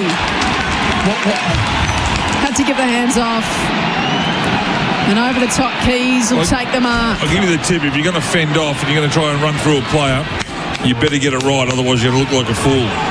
Probably wasn't the best option from Bonampelli in the first place. Yeah, the problem was Darcy was shooting back towards goal and he didn't have the leg to get it there, so I wanted to see Darcy come up at the footy. O'Brien was the original target. Dilthorpe did well. Little give to Keys. Now it's Neil Bullen in the pocket. He went blindly over his back to Riley O'Brien. Keys is there, pushed over the boundary. We'll have a boundary throw in about 30 metres around right forward pocket here for the Crows. We've gone 9.5 minutes. David Schwartz. Just watching Keys, just a smart footballer. He's had a couple of moments today that have been iffy, but that occasion, just take it over and reset. Good play. English v O'Brien. English may have been taken high, certainly was. Free kick. And our expert comments for Lumo Energy switched to 100% Australian-owned Lumo Energy. Lumo Energy, 100% Australian-owned. We need a player of the day coming up too, which we'll have to think about, and that'll be all for here for the game. Don't let betting spoil sport. Here for the game. How's that tackling? Big one-on-one. Neil Bullen wins it centre wing. He's got options everywhere. Looks for Rankin. Now becomes a 2-on-1. Rankin kept the ball in front of him. Getting back lob. Poulter has to beat a couple. Curtin inside. Handball now across to Taylor. Back to Walker with the Yarnaroon. Walker put the icing on the cake. He gets 2. Margin out to 32. And that's about all she wrote. 16-9. 105, the Crows, they lead the Bulldogs, 11-7-73 on the Revo Fitness Smash Your Goals and Revo scoreboard. And you could nearly put the dog back in the kennel locks. It's over. It's just about done. They would need to be the Harlem Globetrotters from here. They have got no opportunity for one mistake. But they've just been more polished, the Crows. They've come with a mindset. Their tackling has been outstanding. They haven't allowed the Bulldogs any space. They've stopped the ball going inside there, attacking 50 really quickly. They have been masterfully coached here this afternoon by Matthew Nicks. They came with a plan. They've executed. And when your big boys have kicked 10 goals between them, Fogarty, Tex and Thilthorpe, you've had a pretty good night. 75% disposal efficiency for the Adelaide Crows for Lodex equipment hire. Your partner to grow, and that has certainly looked the difference today. Yep. 32 points the margin with 12 and a little bit to play. 60% efficiency inside 50. Get rid of it. The umpires. Oh my goodness. Well, there's 4 seconds or 5 seconds 3 times in the game. No, it's been more than that. I think it's been 5 times now. Saligo tried to fend off. That's holding the footy. Bontempelli picks it up and goes. On the left, just goes for territory. Has Kennedy, has Norton. It gets out the back. Free kick against free kick against Norton. The Adelaide defenders have been good, Schwarter, haven't they? They've been they lost patient. butts early too, and they haven't missed a beat. They've been good, but they've had support. The likes of O'Brien really hustling back there to help. But that's what a good back line is. They cover for each other. Curtin will take 2 bites and be paid the mark. No, says the umpire. This boundary umpire was 3 metres away, didn't call it. This one was 25 metres away, he called it. Yeah, this guy I think's had a bit of a stinker. Yeah, he's down had here on trouble. the right. He might have got a poke in the eye early too. What could they possibly be talking about? He fumbled it over. It's a throw in. Fumbled it over, throw it in. Oh, it's a mark. They reversed it. Oh, my days. I'm looking across the commentary boxes here, and I'm looking at Luke Paul, Lee Matthews, Shorey, Liam Piggery, Isaac Smith, Schwarter, and you're all just grinning laughing. Crazy. And all of you. And this bloke's been marking it like Ross Glendinning, he's O'Brien. And he's given it to Dawson, who's given it to Walker. Sends him inside 50. Bontempelli stands in the way, does enough to take the mark before it's slapped out of his hands. Wow. Did you reckon he fumbled that over the line? Well, one boundary umpire said yes, and then the one who said yes, he said no, he actually marked it. Well, if you grab 2 grabs at it, but I mean, we have seen today you can mark it over the boundary line and be paid. You can mark it over the fence. Yeah, you can be in row number 3. and take a mark today. He actually marked it on Wayne Harms's shoulders. Oh, thinking about some of my mates looking at the screen. And with pulling their hair out. If they took that mark out of bounds, they're absolutely pulling their hair out.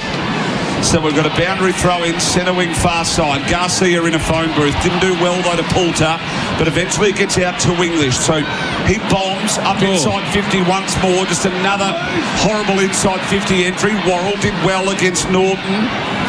West snapped around his body to a Vandermeer 2-on-1. Getting back there also, I think, was Michael Annie. Curtin did well. Oh, he's in trouble running to Kennedy, though. Curtin just fended him off like he wasn't even there. Clearing kick. Yes, sir. Goes as far as this man. Oh, what a game he's having, the big Rob. It's Stuart Lowe now. He's gone to new levels. Big buckets. Big buckets O'Brien. Big buckets O'Brien. And then he turned the ball over right on cue. Poulter with the intercept. Oh, that was funny. Oh. So Poulter inside 50 once more. Set for Curtin. Gets to the front. Did well. That might be a contender for the mark of the day for McGain Real Estate. McGain Real Estate sold by McGain again. Hinge looking for Walker centre wing. O'Donnell did really well. Oh, that's a stinker too. O'Donnell with a free kick. Got him late. Bit stiff there, the big Texan. Just looked untidy, didn't it? And he's stiff or he'd be dead. Donald. O'Brien. Hurried kick. Up and under inside 50. Vandermeer crashes into it. Could have been free kick there to Vandermeer. Well, he's asking a question of the umpire. Just grabbed him when he didn't have it. Look at Worrell. Oh, that's was it Worrell or was it Curtin? Good Worrell. That flew back with it. Yeah. Yeah, Worrell. Gee, he didn't care about his own health, did he? No. Ball up. Norton doing the ruck work against O'Brien. Gets out towards the boundary line. Dolan to Richards. Bounce. He's kicked a couple of rippers today. Just dribbles it towards goal. Dancing one way then the other. Sanders tries to do it all himself. The Curtin's been all right. Done some good things. He did have Garcia then. There you go. 41,198. That's a big number. 41,198 fans. The Crows lead it by 31 on the Revo Fitness scoreboard. Game high, 31 points. Got about 9 or so minutes remaining. The Crows in cruise control. As Lee Matthews says, though, 9 minutes, enough for 9 goals. Oh. I would literally fall over if the Dogs won from here. West, snap, goal. Well, that's one stumble. And margin back to 25 points on the Revo Fitness Smash Your Goals with Revo Fitness for only $9.69 a week scoreboard. Good bit of crumbing. Just a heartbeat, a flicker. A flickerage of a heartbeat right now. The whole tempo of the game would have to change, wouldn't it? Oh, yeah, absolutely. Yeah. They need a bit Which of it luck. can. Well, put it this way. They get a centre clearance, they go inside, Darcy takes the mark, kicks the goal, he gets pushed after he kicks it, there's 2 quick goals, and you're back to 2 goals, and you've got 7 minutes left. It can change really quickly. The Adelaide Crows have just got to be not stop the game, but be patient with the game now. They don't have to go and kick another 3 goals. If they kick another one, it's ice, but if they just control the game, control the ball at times, it's going to be very difficult for the Dogs. The margin's at 25. Dawson from the middle gets it to Thilthorpe, who did the ruck work against Darcy. Keys over the top by hand. Neil Bullen shrugs the tackle and then finds Rankin in goal-kicking range. Start the car. Now, that's the difference between those two sides.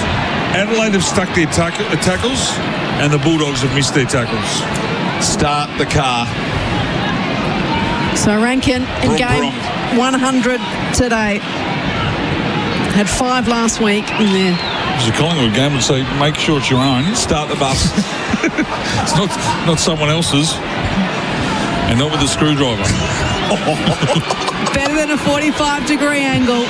From 40 out, Isaac Rankin. He might have pulled it. Oh, he did. Hit the post. Just swung late. 16-10, 106, plays 12-8-80. Revo Fitness from only $9.69 per week. With just under 8 minutes to play under the roof at Marvel. They've got to take a risk. Get it outside 50 first, then go back inside. Got to go now. Bonampelli up to 31 for Lodex equipment higher. Oh. Big turnover here. They're going to go inside 50 once more. Rankin wheels it into 30. Steadies from a tight angle. And kicks it all the way across the face and through for another minor. Just didn't believe in himself then, Rankin, did he? 27 points the margin. I pay you $900 a year as a small forward. That's where they're the ones that you can get a bit hungry on. The Bramble. Sorry. I was going to say the Bulldogs to bring the ball back in, but Joe. I'll say this, great talent identification there. You've got the player right at the right time. West goes long down the line. Dolan can't keep it in. And it'll be thrown in. No, it wasn't on the full. Hit the boundary line as it came off the foot. So they need to snaffle a quick one here to bring it back to 21. So English to ruck against Thilthorpe. Gee, good score. He's got 6. Boundary umpire. English with the big punch. Dawson under pressure gets thrown out of there. Peatling head down. Bontempelli has him. Ball spills free. Curtin to the deck. Could have been holding the ball. You're right, Miles. Should have been. You're allowed to pick it up, but if you get tackled and you the ball drop comes out, yeah. Doesn't matter if you got prior. If you don't release it properly, it's incorrect disposal. It doesn't favour anyone, but the umpiring has genuinely been awful today. Bramble has a ping from 48. He's kicked it 2.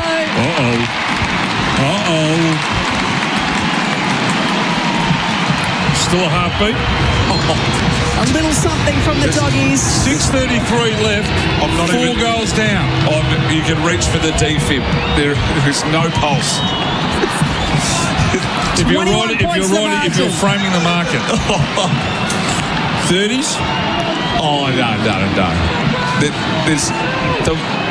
This would be one of the most unbelievable wins of 27 points up with 8 minutes to go.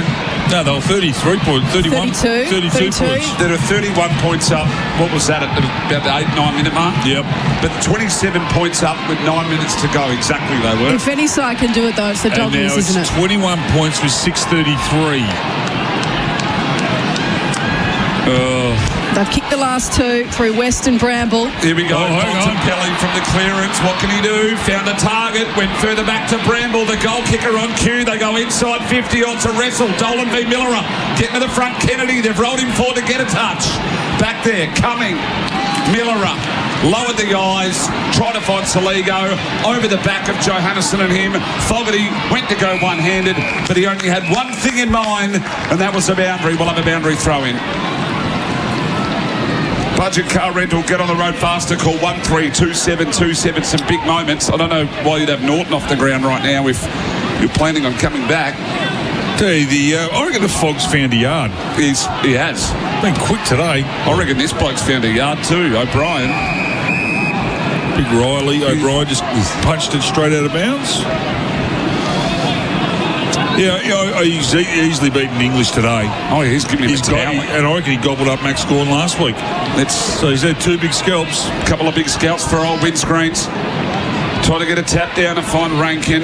In and under. Been good. Liberatore, Poulter, tapped out to Bramble with a yard of room. Went back to Johannesson. Half step, Richards, right half back for the Doggies. They've got to move it and move it quickly. Sort of pulls the kick a fraction, and Darcy got up, found a yard or 2, went back down to Liberatore. He had Bontempelli inside for the handball, elected to burn him up inside 50. Going back, Michaelani. Big mark taken, not paid. Michaelani followed his work up, back to Saligo. Vandermeer, Sanders tackled him. Clearing kick comes out, little snap from the tackle, and the mark was taken out there by Michaelani. Did a couple of bad things there, the Dogs. They had a couple of options. They went selfish. You've still got plenty of time. It's still 5.5 minutes. Why wouldn't Libby use Bond? Just to run into 50. Madness. And he went on his right. Michaelani down along on the wing. The Dogs will end up with it through Williams, who goes to Liberatore by hand. Right again. Goes back towards Bontempelli as it's slapped away. Laird just bends it back around the corner. Big O'Brien in front. Couldn't take the grab, but down in front, a couple of them sit on it. The umpire will ball it up. Lowe goes on the outer side. So Bontempelli's 716 metres gained. Ed Richards 483. So they're the 2 best. Margin remains at 21. The Crows have led at every change this afternoon. Fighting hard for it, Joel, and he's done well. He's emerged with the footy and thrown it on the left. Up forward, Darcy just couldn't reel it in. Vandermeer under pressure. Darcy still fighting for it. Still going, Sam Darcy. This would be something special from the big boy.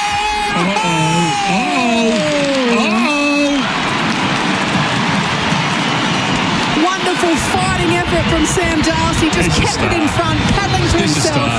Under pressure the whole time, and then split the middle from 49. Most little players can't do that. What he did. And the margin, the margin is 15 points. What? So what just happened? He contested the ball, he tackled, he kept it alive. 1, 2, 3, and then he just slots it from 35. He's 7 foot off. Yeah, he's doing things that no other blokes have ever done in their life. That is a vertical oddity, seeing somebody do that. That doesn't happen. It gives hopes to Giants out there, because they can play like little men. Yeah. Oh, he just kept his feet. That's unbelievable. Yeah. My goodness. I was about to say he's had an almost day, Darcy, in his hands, hasn't he? 15 points. 15 points, 3 goals they need in 4 minutes for the Doggies? Surely not. Surely not. Johannesson on his left, up and under, Millerer. He was there, tried to get a hand to it, wrapped up straight away. Bontempelli, they are surging, and piled straight in. Garcia there also. 4 minutes 20 left on the clock. Surely not. You frame the market, the boogies could be rolled. O'Brien v English went down Saligo, went through his legs like he was dribbling a basketball. Neil Bullen, he wanted nothing but the stoppage. And he was probably lucky to get away with one there. He's laying an egg. Again, O'Brien, Chase Jones trying to tunnel one underneath. They're just trying to keep it in and clabber up the stoppage. Saligo's sitting on it. You've got to play some of these. Clear it out. They get another one and it's twitchy time. Again, the stoppage goes to Fraser. Saligo played for the free kick. Rankin at the back of the stoppage. Flicked it out to Laird by hand. He went long up the line. Bit of a wrestle between Williams and Fogarty. He did well, the Fog Dog. Lowered the eyes. He found his old mate in Tex Walker. Walker wheeled around with the left-handed handball. Fogarty streams into 40. Fogarty! Misses. And burnt 3 along the way. He literally set fire to him. Oh, that was not good. He's had a good day. That would have been for 4. He's got brain fog after that. That was brain fog. Yeah, that was horrible. Richards goes sideways. Just over 3 minutes to play. Margin at 16. You can't play slow. Bontempelli from halfback. Goes up towards Norton, who does well. Go, Norton. Has Darcy on a little lead. Doesn't go that way. The fans are screaming for him to kick it. Eventually he loads up long. Tapped away from Darcy. It's just a horrendous kick. Well, it's a horrendous decision to waste 15 seconds off the clock. And then Darcy's going, and Darcy doesn't get animated. He said, get it down to me. Good defending by Adelaide, though. Really smart. Slowed him up. Boundary throw in. The pain of 50.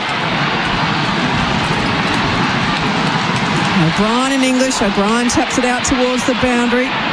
Sanders fighting for it with Saligo. Saligo happy with the boundary. Oh, it's too high. Yes, the secondary umpire saw it that way. So just quickly, he is the most free kicks given to any player in the AFL for high free kicks. Saligo. Saligo's. There's an art to it, and he drops the knees, Saligo, and no player has more high free kicks given to him than Jake Saligo in the entire AFL. Well, he's only 179, so he's not a big fella.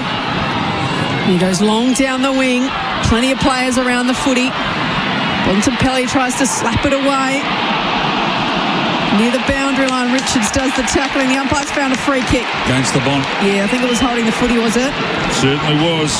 And Philthorpe just stretches out the calf, the umpire. You're going to do enough here, the Crows. They've had 2 injured players, lost their sub early, and have come to Marvel and just solidified top 4 for them. What a win. What a big, big game for this club. Walker takes the mark, 60 from goal. Don't know what they're doing. Tex, he's been unbelievable. Not unbelievable, he's been good. Just loads up. Well, what a big fight. Philthorpe made some space. Got the first bite, couldn't take the second. Fogarty throws it on the boot. It's offline and wide. And through for a rush behind. Margin 17. What a game in the scheme of the live ladder. 90 seconds to play. The doggies out to Vandermeer, but the ladder movements are what we'll all be talking about. Adelaide can win on the road, and we'll also be talking about the fact that the Bulldogs can't beat teams above them on the ladder. Johannesson, Richards in the middle of the ground, ran 10 metres, took a bounce. Just once again, a bomb up inside 50. Norton had to try and beat 3. It was a big punch from the Adelaide defenders. They've been rock solid back there. Well, they've done well on Norton because you got 4 really early on. You had 5 up into 3 halfway through the third quarter. They lost butts. They have been dynamite as a unit. Just superb work. Boundary throw in down deep in the doggies forward line. Neil Bullen piles in. They just want stoppages. Liberatore there. They're laying on it again. Dying seconds. 16-13-109. The Crows and the Bulldogs 14-8-92. And you can find your next Hyundai at Stillwell Hyundai Nailsworth. And OTR is all your coffee needs sorted 24/7. O'Brien tried the clearing kick. Bontempelli fires it out to Kennedy, who has a flying shot on goal. Oh, that's well done by Kennedy. No, it wasn't. It was O'Donnell, the backman, who floated forward. Scoop. With the big roost. Well, just a good finish. They've played the game out. But there was just too much of a margin at 3/4 time. When you're down by 27, it's always hard to get back into it. And the margin probably flatters a little bit the Bulldogs. What is it, 11 points? 11 points, and they've been... Well, it's a 5-2 term. The Doggies kicked the last 4. They've come with the late charge, but might be too little too late with the clock winding down. I reckon it flatters the Bulldogs. Big time. Yeah, I reckon it does. Crows have been good. Really good. 16-13-109 to 15-8-98. I was trying to give you the end of the game there, Joe, and they kicked the bloody goal. Rankin from the centre. Stoppage. Bontempelli surges forward. They go inside 50. Try to tap out the space. Riley West on his left boot across the face. And it's out of bounds on the full. So that'll be all she wrote here from Marvel Stadium. You want ladder movement? Well, you've got it. We came into this game with the Bulldogs having won 4 of their last 6 encounters by an average of 46 points. But the Adelaide Crows now are the real deal for 2025. The top 4 aspirations. They come to Marvel, they get the job done. Here's the song.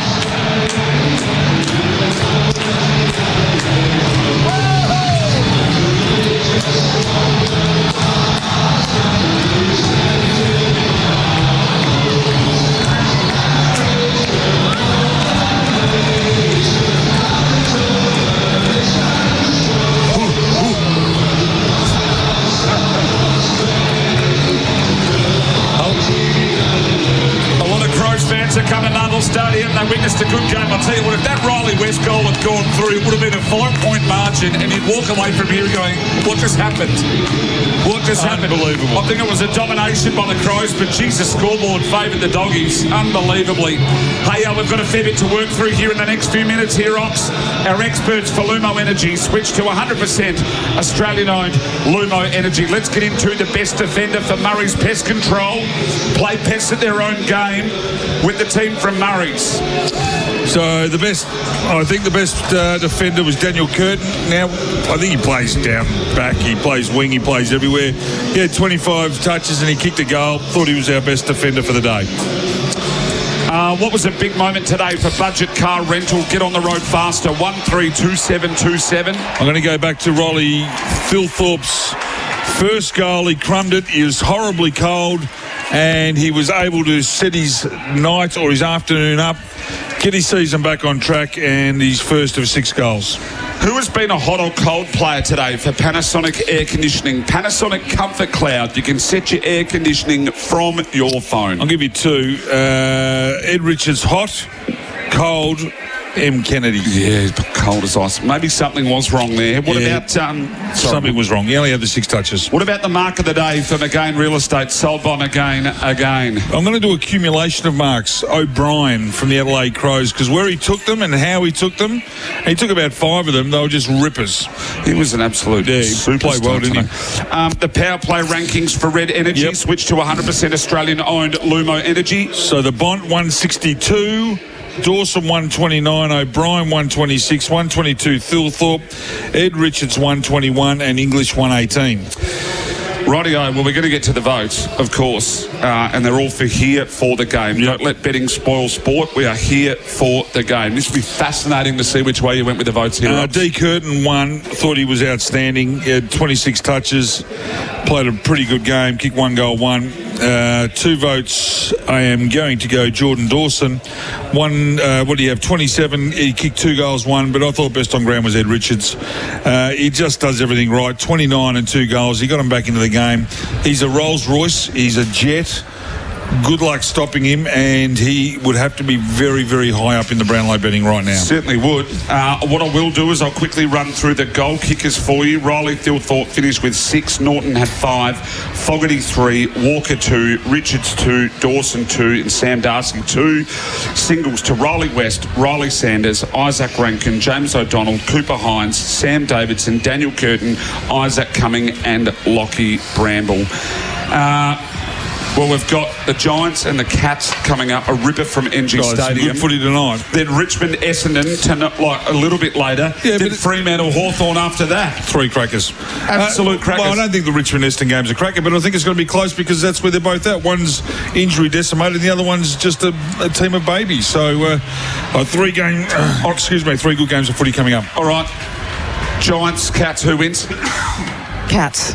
Oh, Cats. Richmond, Essendon. I think the Tigers. Yeah, Tigers for me too. Essendon all day for me. And Freo Hawthorn. Now, do you believe this? Whoever loses this doesn't play finals? That's how they're talking this game up? No, I don't. I think GWS. I'm going to say the Fremantle Dockers. I don't know how I'm doing that. I said I'd never tip against Hawthorn again, but I am. Fremantle? Hawks for you. I'm on the Freo train. Did these beat the North tomorrow? If they don't, there's some big problems. Stephen May's out. Ooh. What's he done? Well, he kept Thilthorpe to nothing last week, and he kicked 6 today. Yeah, true. But Nick Larkin's out too. What was the go dropping lever? It was fascinating. Nah, he just might for a week have as well. just a little bit of a Wake-up call. Just a little bit of that. Sydney St Kilda tomorrow afternoon. Saints, no chance. Oh, wow. No chance. Sometimes they just bob up here at Marvel, though. Yeah, they do. Every now and then, they knock Geelong off here, remember? And Ross. Hard to believe that. They do it all the time. And Ross is crafty. Yep. No Papley for the Swans, too. Yeah, he's a bit of a barometer for them. And the Marty. Yep. So I'll take the Swans. Port Adelaide v the Eagles. Now, if Port Adelaide don't win that, they've got to win that. Yeah, Port, they've got to win that. Certainly. Did you see during the week Josh Carr has no spot for Chad Corns there as a coach or assistant coach? Yeah, surprising. Hey, is it surprising that they know at this time of year? Would you wait till the... Who made it public, may I ask? I've got no idea. Was it Kane? Probably. Wouldn't have a clue. No idea. Just thought it was interesting how it came out. I was just wondering who leaked it. I just saw it reported. Because I guess usually when a new coach comes in, the assistants kind of have to wait till the end of the year till they're here. But given Josh Carr is already in amongst the system, I guess you could ask the question. It wasn't said that he was too aligned to the coach. But don't you want your assistant coach to be aligned to the senior man? You would think so. You can change your allegiance. Yeah. So, interesting. What do you... Yes, Joe? I was just going to say, we talked about sort of some of those outs. The big out today was Butts, who went off with a chest injury and went to hospital for assessment. So we haven't had any more news on that. We know he's been taken to hospital for precautionary reasons. And obviously Cook got the head knock, so he'll be out next week as well. That was clearly a concussion. Cook got knocked into the next fortnight. Yeah. Unfortunately.